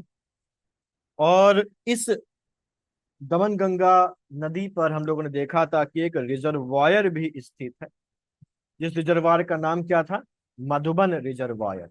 ठीक है। तो इसका ओरिजिन अगर देखा जाए तो इसका ओरिजिन है महाराष्ट्र में, जो नासिक डिस्ट्रिक्ट है वहां पर एक जगह है अंबे गांव। अंबे गांव नाम की जगह से ये निकलती है। ठीक। अंबे गांव नाम की जगह से ये निकलती है। इसका जो फ्लो है वो कहाँ कहाँ है, ये इसका फ्लो है महाराष्ट्र और गुजरात में। हालांकि दमन से भी ये होकर गुजरती है। ठीक। दमन से भी होकर निकलती है, दादरा से होकर भी निकलती है, और इसके बाद गुजरात में जाने के बाद ये अरब सागर में जाकर गिर जाती है। पेज चेंज कर दूं मैं।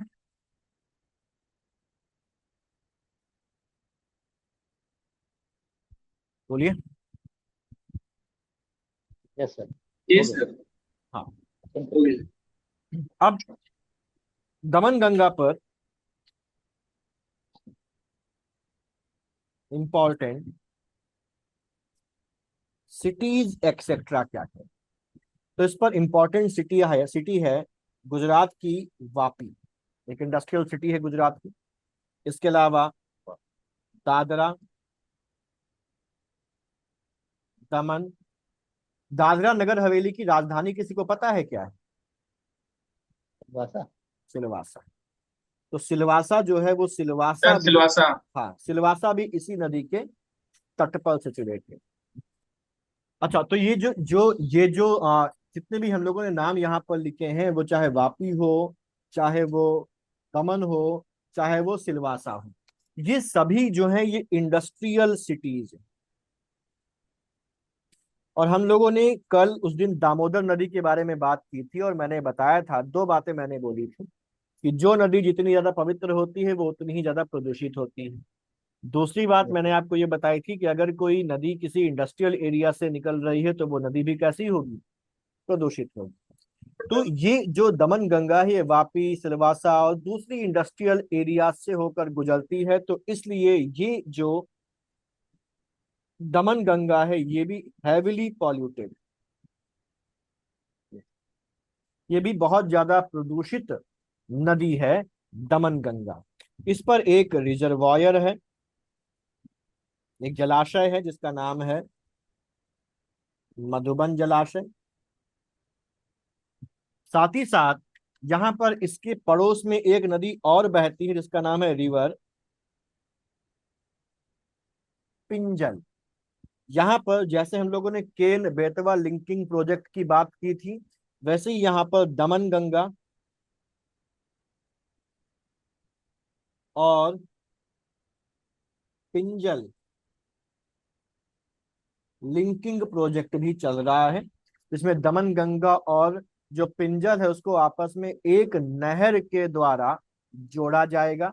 दमन गंगा का एक्सेस पानी पिंजल नदी में पहुंचाया जाएगा। ये दमन गंगा बह रही है, इस दमन गंगा के साउथ में पिंजल बह रही है, और पिंजल में जब ये पानी पहुंचा दिया जाएगा तो पिंजल में पहुंचे दमन गंगा के इस एक्सेस पानी का इस्तेमाल मुंबई में पीने के पानी की सप्लाई के लिए किया जाएगा। ऐसा प्लान है इस प्रोजेक्ट का। क्लियर? समझ गए? जी सर।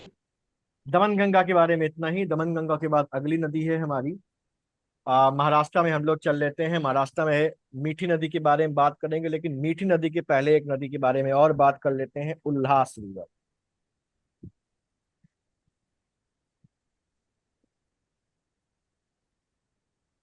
उल्हास रिवर, हम जानते हैं कि मुंबई जो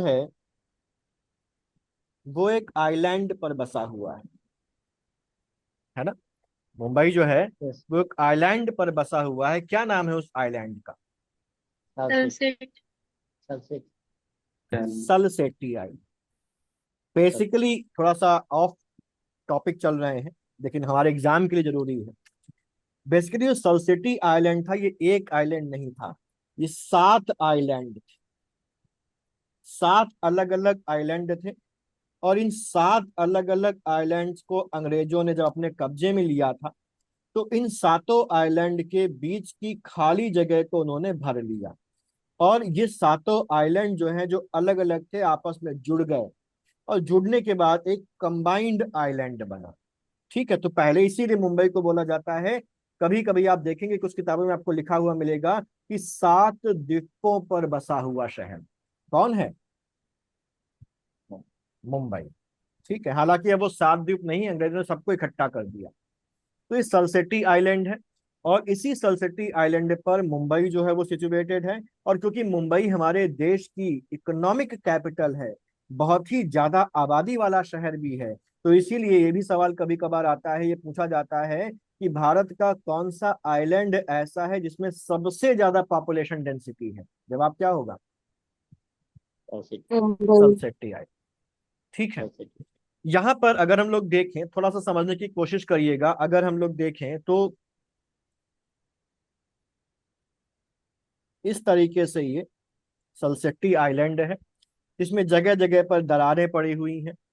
ये दरारें पड़ी हुई हैं, ये जो दरारें पड़ी हुई जहां से पानी अंदर घुस गया है, इसको बोलते हैं क्या? क्रीक बोलते हैं। यहाँ पर अलग अलग प्रकार की क्रीक हैं, जैसे थाने क्रीक है, यहाँ पर आपकी थाने क्रीक है मुंबई में।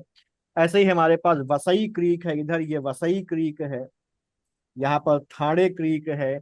इसके अलावा भी गोरई क्रीक जैसी, मलाड क्रीक जैसी कई सारी यहाँ पर दरारें हैं मुंबई के अंदर घुसी हुई। तो ये जो वसई क्रीक है, इस वसई क्रीक से होकर बहती हुई एक नदी आती है, और इस नदी का नाम क्या है? इस नदी का ही नाम है उल्हास रिवर। ठीक, इस नदी का नाम क्या है? इस नदी का नाम है उल्हास रिवर। उल्हास रिवर की अगर बात करें, तो ये बहुत ज्यादा लंबी नदी नहीं है, इसकी लंबाई केवल 122 किलोमीटर के आसपास है। और ये जो ओरिजिन होता है इसका, वो ओरिजिन होता है इसका वेस्टर्न घाट की पहाड़ियों से। पश्चिमी घाट से ही ये निकलती है, और यहाँ पर मुंबई के पास से वसई क्रीक से होते हुए ये गिर जाती है अरब सागर में। तो इसका माउथ कहाँ पर है? इसका मुहाना कहाँ पर है? इसका मुहाना है मुंबई की वसई क्रीक में। क्लियर? वसई क्रीक से होकर ये समुद्र में गिर जाती है। इसमें कोई डाउट? No sir. ठीक, थोड़ा सा आप क्योंकि इस आइलैंड की बात कर ली, तो थोड़ी सी कुछ और इंपॉर्टेंट चीजें भी हम लोग यहाँ पर कवर कर लेते हैं। मैं इस पेज को चेंज करूं? Sir 5 minute. तो कोशिश करिएगा कि आप बना लें। पहले मैं बना लूं, फिर आप बनाइए, ठीक है?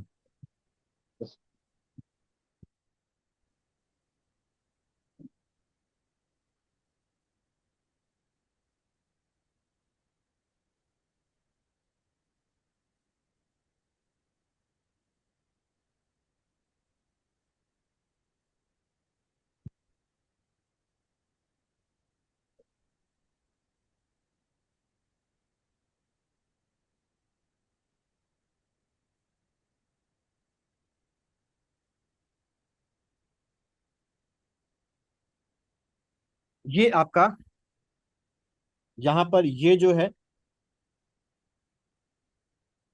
ये थाने क्रीक है, ये आपकी है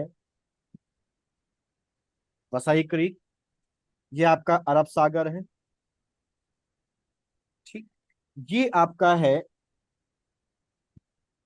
पोवई लेक, ये आपका है विहार लेक, ये गोरई क्रीक है, ये मलाड क्रीक है, तो वो हमारे मतलब की नहीं है।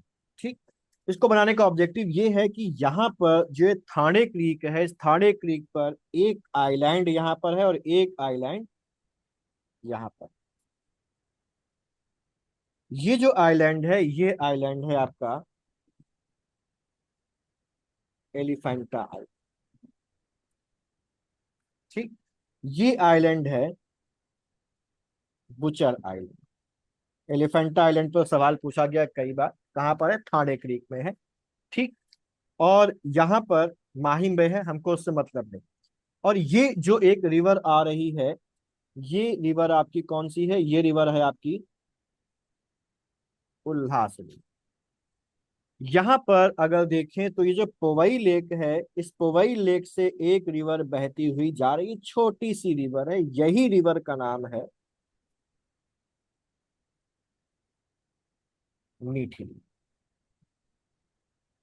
ठीक है, क्या नाम है इसका, मीठी। सर एलिफेंट आइलैंड के बाद दूसरा आइलैंड कौन सा लिखे हैं? Butcher, butcher, BUTCHER। ओके। हाँ।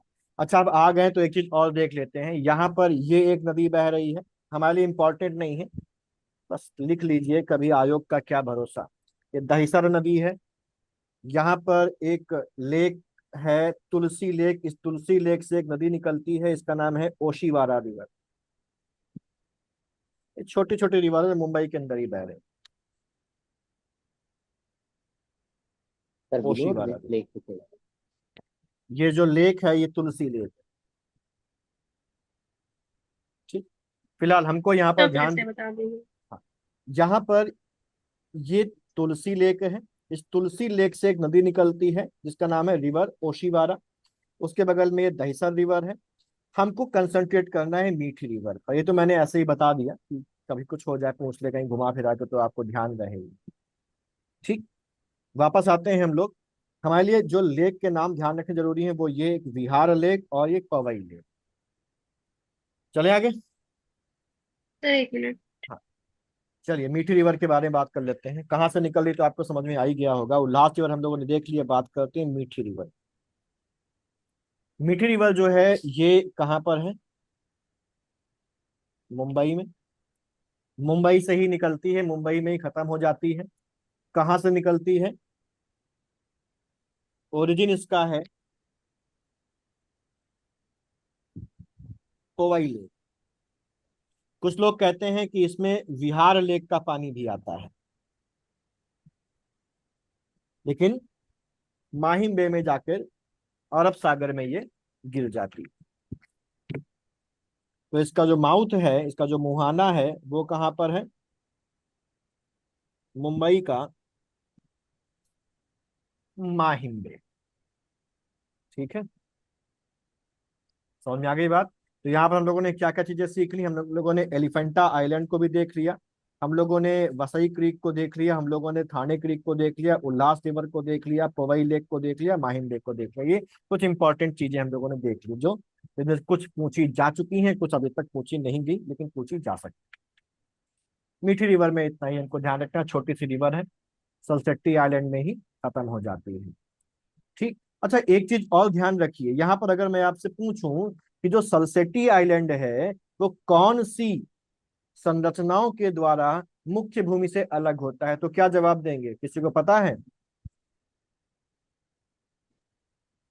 एक तो ये थाने क्रीक, हम्म। और ये उल्हास नदी भी वहीं से बह रही है, फिर हम्म। बसई क्रीक। हाँ बिल्कुल, वसई क्रीक, उल्हास नदी और थाने क्रीक के द्वारा ये आइलैंड सलसेट्टी का जो है वो इंडिया की मुख्य भूमि से अलग होता है। समझ में आ गई बात। ठीक। अब हम लोग मीठी नदी के बाद कौन सी नदी है, शायद हमारी मांडवी होगी। देखिए मैप में यस सर। आ जाते हैं मांडवी नदी, गोवा पहुंच गए।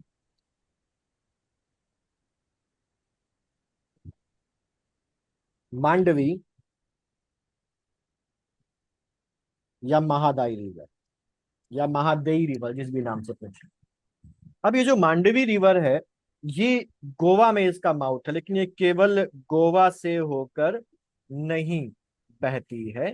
इसका जो ओरिजिन है वो ओरिजिन इसका होता है कर्नाटक से। ये कर्नाटक से निकलती है और कर्नाटक में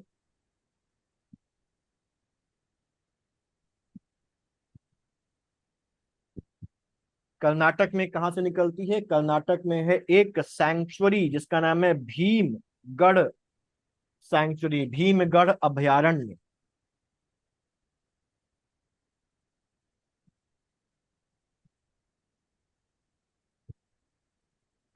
भीमगढ़ सैंक्चुरी कर्नाटक में है, वहां से ये निकलती है। वहां से निकलने के बाद इसका अगर फ्लो देखें तो कर्नाटका से निकली, कर्नाटका से निकलने के बाद ये महाराष्ट्र पहुंचती है, महाराष्ट्र से होने के बाद ये गोवा पहुंचती है, और उसके बाद ये गिर जाती है कहाँ पर? अरब सागर में ये गिर जाती है। तो कर्नाटका, महाराष्ट्र, गोवा और अरेबियन सी से होते हुए ये गुजरती है। यहां पर अगर देखें तो इसमें इंपॉर्टेंट चीज क्या है? इसमें इंपॉर्टेंट चीज है इस नदी के वाटरफॉल्स। इस नदी में एक इंपॉर्टेंट वाटरफॉल है जिसका नाम है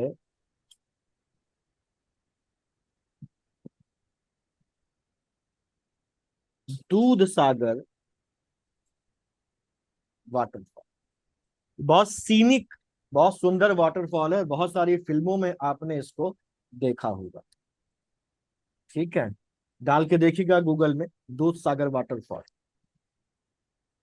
इसके अलावा एक और वाटरफॉल है यहाँ पर, वरपोहा वाटरफॉल। ये यहाँ पर इसके इंपॉर्टेंट वाटरफॉल है, ये हमको ध्यान रखना है। मांडवी नदी जो है, ये मांडवी नदी कर्नाटक, महाराष्ट्र और गोवा से होकर गुजरती है। तो इसके वाटर यूजेस के लिए, इसके जल के इस्तेमाल के लिए यहाँ पर एक डिस्प्यूट है, जिस डिस्प्यूट के लिए एक डिस्प्यूट ट्रिब्यूनल ही बनाया गया था। और इस डिस्प्यूट ट्रिब्यूनल का जो नाम है वो है महादेई वाटर डिस्प्यूट ट्रिब्यूनल। तो इसके पानी के लिए विवाद है, डिस्प्यूट है। कौन कौन से राज्यों के बीच डिस्प्यूट है? कर्नाटका, महाराष्ट्र और गोवा के बीच में। और इसके रिजोल्यूशन के लिए एक ट्रिब्यूनल बनाया गया, एक अधिकरण बनाया गया। इसका नाम क्या है? महादाई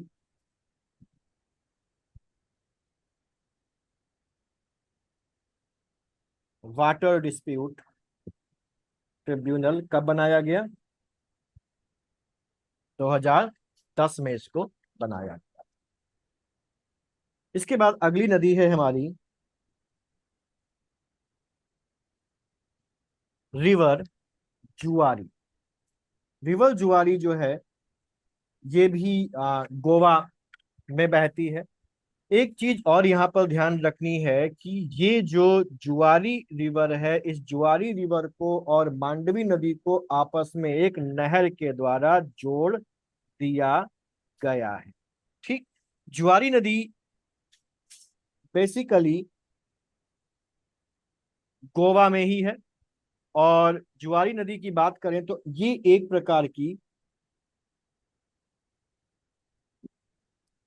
टाइडल रिवर, ठीक, टाइडल रिवर है, जिसका जो ओरिजिन है वो ओरिजिन होता है वेस्टर्न घाट्स में।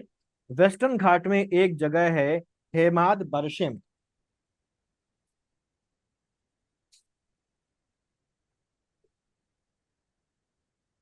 वहां से इसका ओरिजिन होता है। और फिर ये गोवा के पास, गोवा में जाकर अरब सागर में गिर जाती है। इंपॉर्टेंट चीज ये है कि यहाँ पर मांडवी और जुआरी को कैनाल से, एक नहर के द्वारा आपस में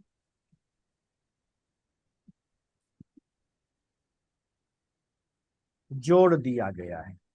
ठीक है, और इन्हीं इसी के तट पर हमारे पास मरमू गोवा जो बंदरगाह है वो सिचुएटेड। मर्मुगोवा बंदरगाह यहीं पर सिचुएटेड है। आगे चलें। आगे चलने से पहले एक चीज और समझ लेते हैं। यहां पर अगर हम लोग देखें, इंडिया की वेस्टर्न कोस्ट को देखें, समझिएगा इस चीज को, इंपॉर्टेंट है ये भी। तो इंडिया की वेस्टर्न कोस्ट को देखें तो यहाँ पर तो हमारा गुजरात कोस्ट था, गुजरात कोस्ट से हम यहाँ पर चलते हैं आगे। तो ये पूरा हमारे पास वेस्टर्न कोस्ट है। गुजरात कोस्ट में दमन के बाद से, जहां पर दमन गंगा गिर रही है, दमन गंगा के गिरने के बाद से लेके आगे तक का जो इलाका है, कर्नाटक के शुरू होने से पहले यहाँ पर गोवा है, ये जो इलाका है इसको बोला जाता है कोंकण। ठीक है। और कोंकण के बाद का ये जो इलाका है इसको बोला जाता है मालाबार। ठीक। ये कोंकण कहां तक जाता है? ये जाता है, यहां पर एक आइलैंड है जिसका नाम है अंजे दीवा आइलैंड,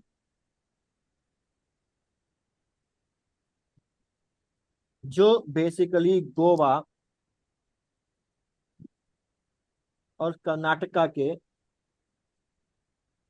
पास है। ठीक।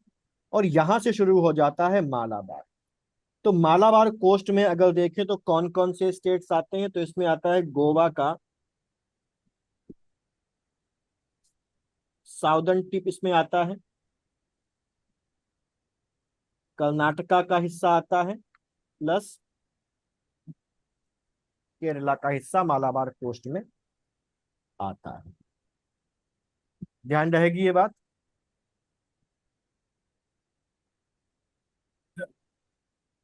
सर टाइडल रिवर क्या होती? हाँ मैं बताता हूँ, इसको एक बार नोट कर लीजिए, फिर मैं बताता हूँ आपको टाइडल रिवर क्या होती है। तो ये ऊपर क्या लिखा है? ये कोंकण। ये कोंकण है, कोंकण।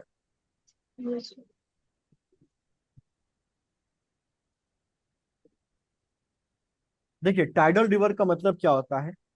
अब टाइडल रिवर हमारे पास वो रिवर होती है जिस रिवर का जो वाटर लेवल है, वो वाटर लेवल जो है वो टाइड्स यानी कि जो ज्वार आता है समुद्र में, उस ज्वार के आने की वजह से बहुत ज्यादा इन्फ्लुएंस्ड हो जाता है। हम ये बोल सकते हैं कि वो नदियां जो टाइडल रिवर्स होती हैं उनका वाटर फ्लो जो है वो बहुत ज्यादा निर्भर करता है ज्वारों पर।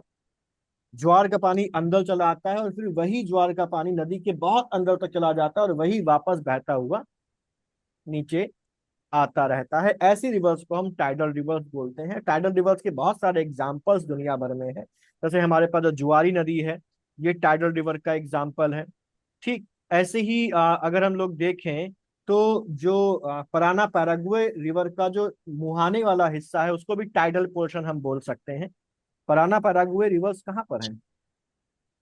South America. South. South America का। हाँ। ठीक है। खैर, तो यहां पर हम लोग ये देख चुके हैं। अब हम लोग बात करते हैं काली नदी।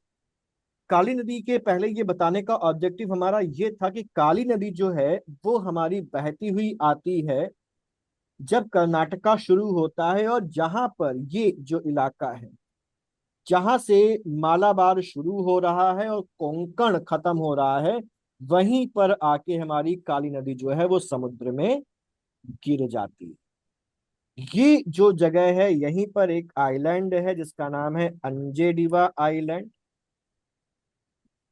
और यहीं पर इंडियन नेवी का एक बेस है जिसका नाम है करवार नेवल बेस।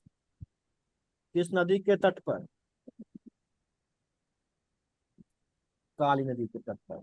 तो अगर कभी सवाल आए जिसमें ये पूछा जाए, कहने को बोला जा सकता है कि किस नदी के द्वारा कोंकण और मालाबार तट अलग होते हैं, तो जवाब क्या होगा?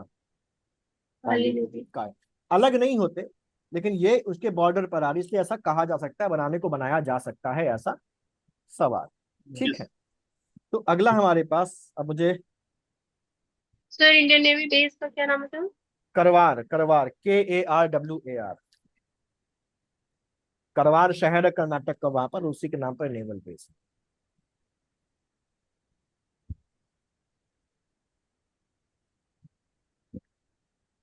ठीक है। यस। अब अगली रिवर है हमारे पास काली नदी रिवर। काली नदी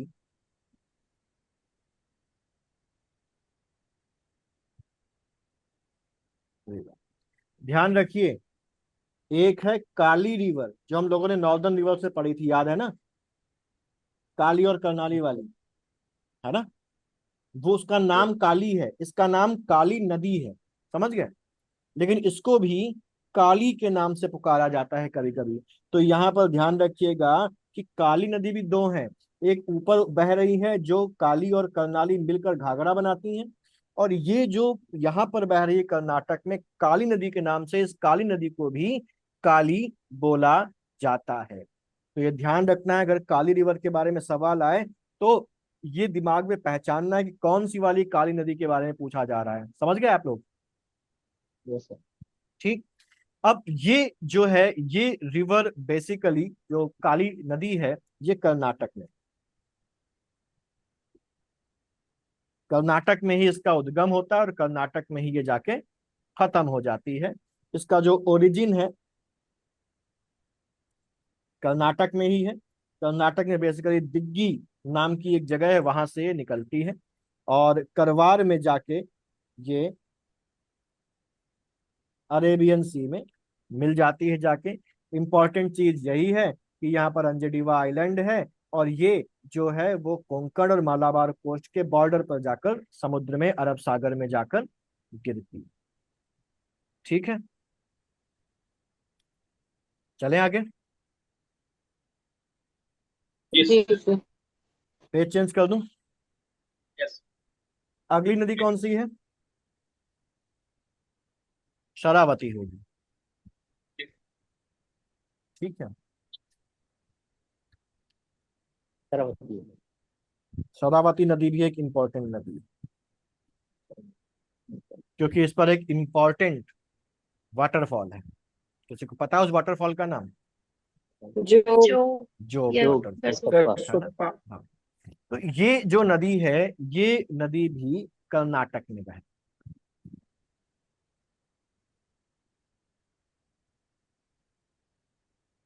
और अगर इसका ओरिजिन देखा जाए तो कर्नाटक में ही एक जगह है जिसका नाम है अंबू तीर्थ।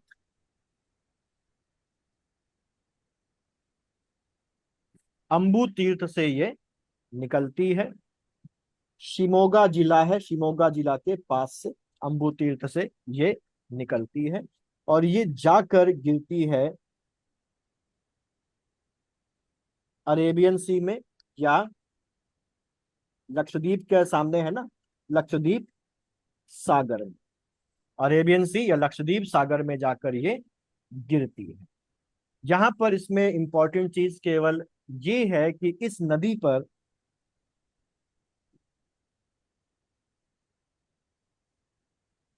जोग वाटरफॉल है, इस नदी पर जोग वाटरफॉल है। और ये जोग वाटरफॉल की इंपॉर्टेंस ये है कि ये सबसे ऊंचाई से सीधा गिरने वाला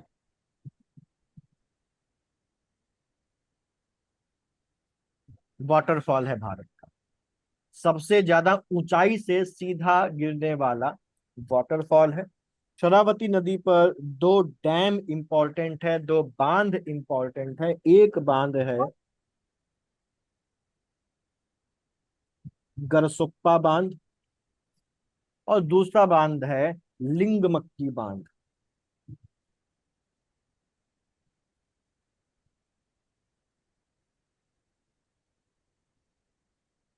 ठीक, जोग वाटरफॉल का एक और नाम है क्या?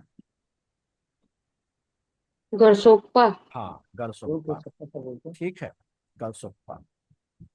अच्छा, ये जो गरसुप्पा है ये सबसे ऊंचाई से गिरने वाला बांध है। लेकिन ये भारत का सबसे ऊंचा बांध नहीं है। किसी को पता है भारत का सबसे ऊंचा बांध, सॉरी बांध नहीं, वाटरफॉल, वाटरफॉल कौन सा है? फिर कुंचिकल। कुंचिकल। कुचिकल। भारत का कुचिकल। सबसे ऊंचा वाटरफॉल अगर देखें तो नंबर 1 पर है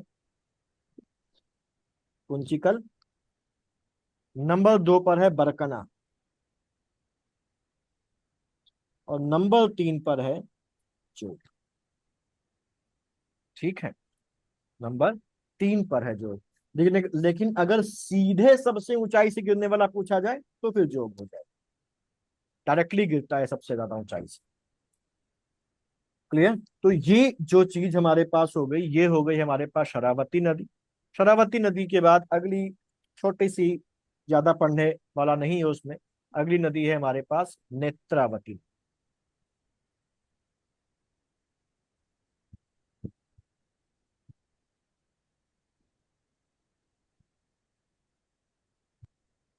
नेत्रावती नदी, नेत्रावती नदी, या इसको,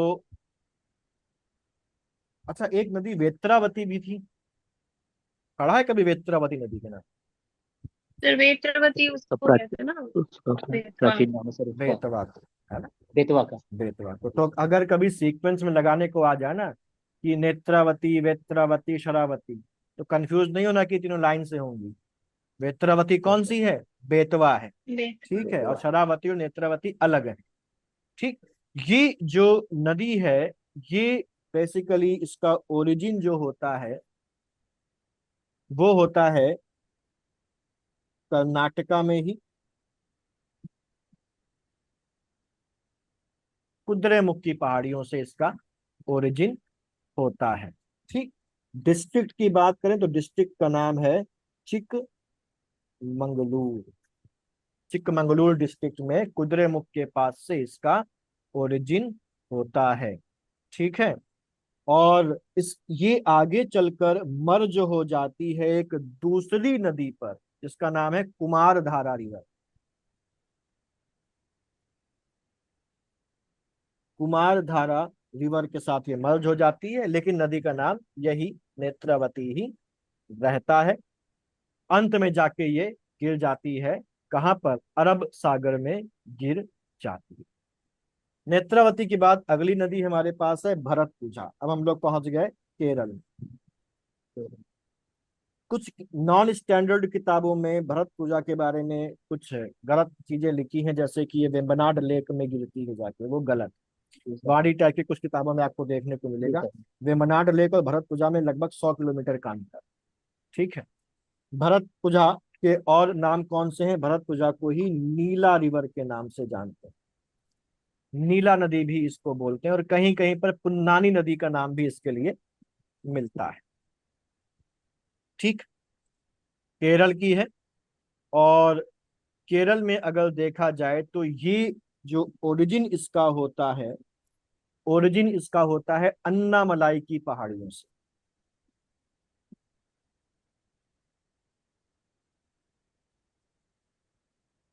अन्नामलाई की पहाड़ियों से इसका ओरिजिन होता है, और ओरिजिन अन्नामलाई की पहाड़ियों से है।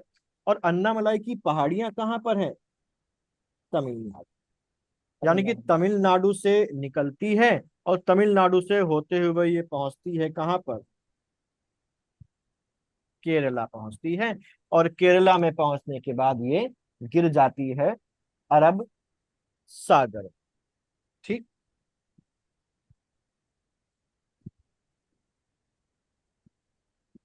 पेज चेंज करूं?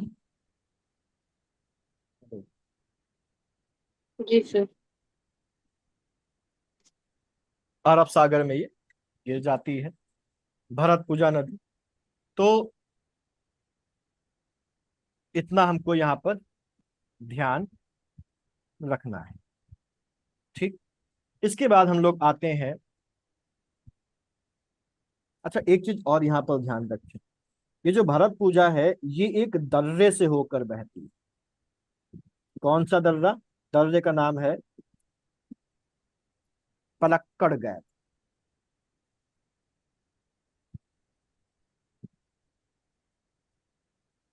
इंपॉर्टेंट है, पलक्कड़ गैप से ये गुजरती है। ठीक है, फिर है हमारी Periyar.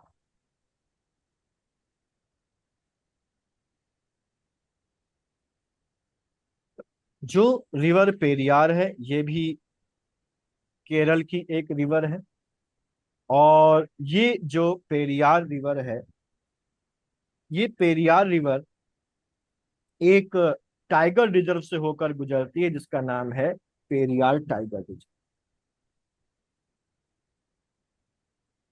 Flows from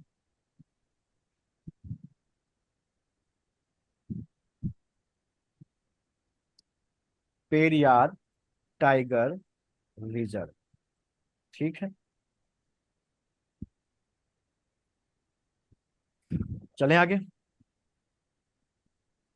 ji sir.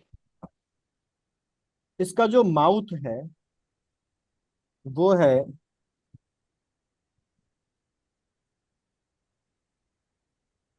Vembanad lake पर। अगर हम लोग देखें यहाँ पर, ये मालाबार कोस्ट फॉर एग्जांपल हम लोग मान लें, तो इस मालाबार कोस्ट में इस तरीके से लंबाई में एक लेक है। इस लेक का नाम है वेम्बनाड लेक। वेम्बनाड लेक के बारे में अलग से बात करेंगे, अभी वेम्बनाड लेक की लोकेशन केवल देखिए। और इसी वेम्बनाड लेक में आके गिर रही है हमारे पास ये नदी, जिसका नाम है पेरियार। पेरियार रिवर। ठीक, पेरियार की ट्रिब्यूटरीज हैं। पेरियार की ट्रिब्यूटरी है हमारे पास चेरुथानी। पेरियार की ट्रिब्यूटरी है मुथीरापुझा।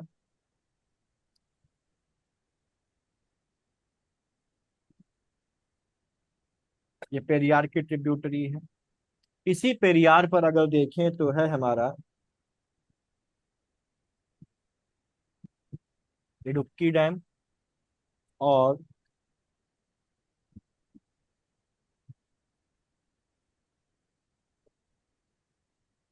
मुल्ला पेरियार।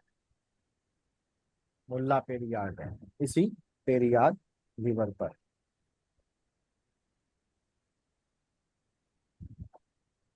ठीक है,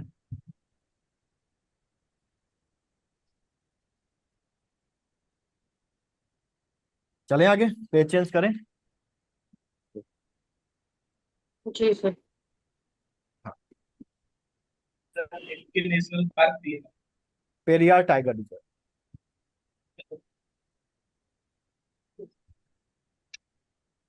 ठीक है,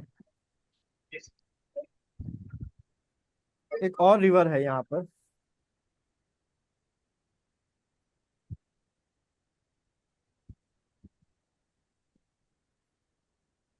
रिवर मुवत्थुपुझा। ठीक, इसका नाम ध्यान रख लीजिए। मुवत्थुपुझा के बारे में ज्यादा कुछ नहीं पढ़ना हम लोग को। मुवत्थुपुझा के बारे में बस ये ध्यान रखिए कि ये केरल में बहती है और इसका जो माउथ है, इसका माउथ भी कहाँ पर है?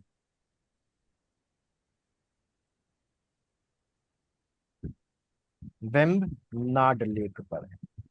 ठीक है, इसका माउथ भी वेम्बनाड लेक पर है। ठीक, कोई डाउट? No sir. फिर आते हैं हम लोग, एक और लास्ट रिवर हम लोग देख लेते हैं यहाँ पर, जिसका नाम है पंपा या पंबा रिवर। पंबा या पंपा रिवर बोले, ये केरल की थर्ड लॉन्गेस्ट रिवर। अगर केरल की सबसे लंबी नदी की बात करें तो केरल की सबसे लंबी नदी है नंबर 1 पर, भरत पूजा। नहीं, पेरियार। भरत पेरियार। सर, पेरियार के भरत बाद, पूजा है। पेरियार के बाद भरतपुर आएगी। पेरियार दूसरी, भरत पूजा दूसरी है। हाँ,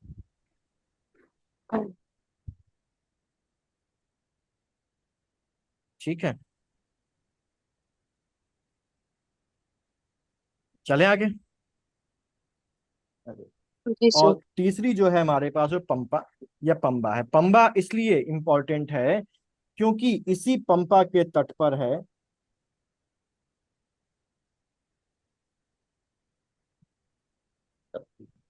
सबरीमाला। तो किसका है? भगवान अयप्पा का मंदिर है सबरीमाला टेम्पल। और इसका जो माउथ है, इसका माउथ भी वेम्बनाड लेक। ठीक है।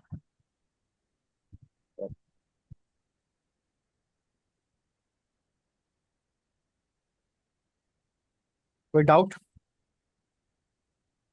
सर ये मुवत्तुपुझा के नीचे से होगी ना, हाँ, उसी के मतलब आसपास है। उसके साउथ में। हाँ हाँ,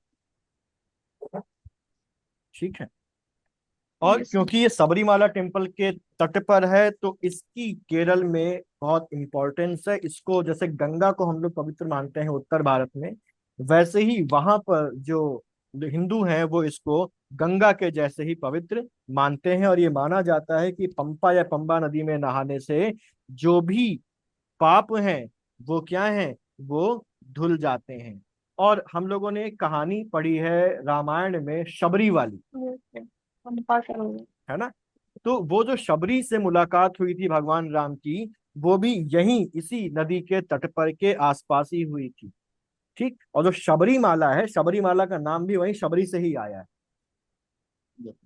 ठीक है ना, रामायण में।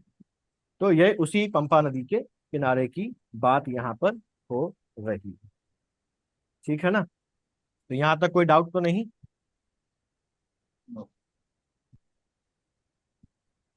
हाँ सर। हाँ, ठीक है ना।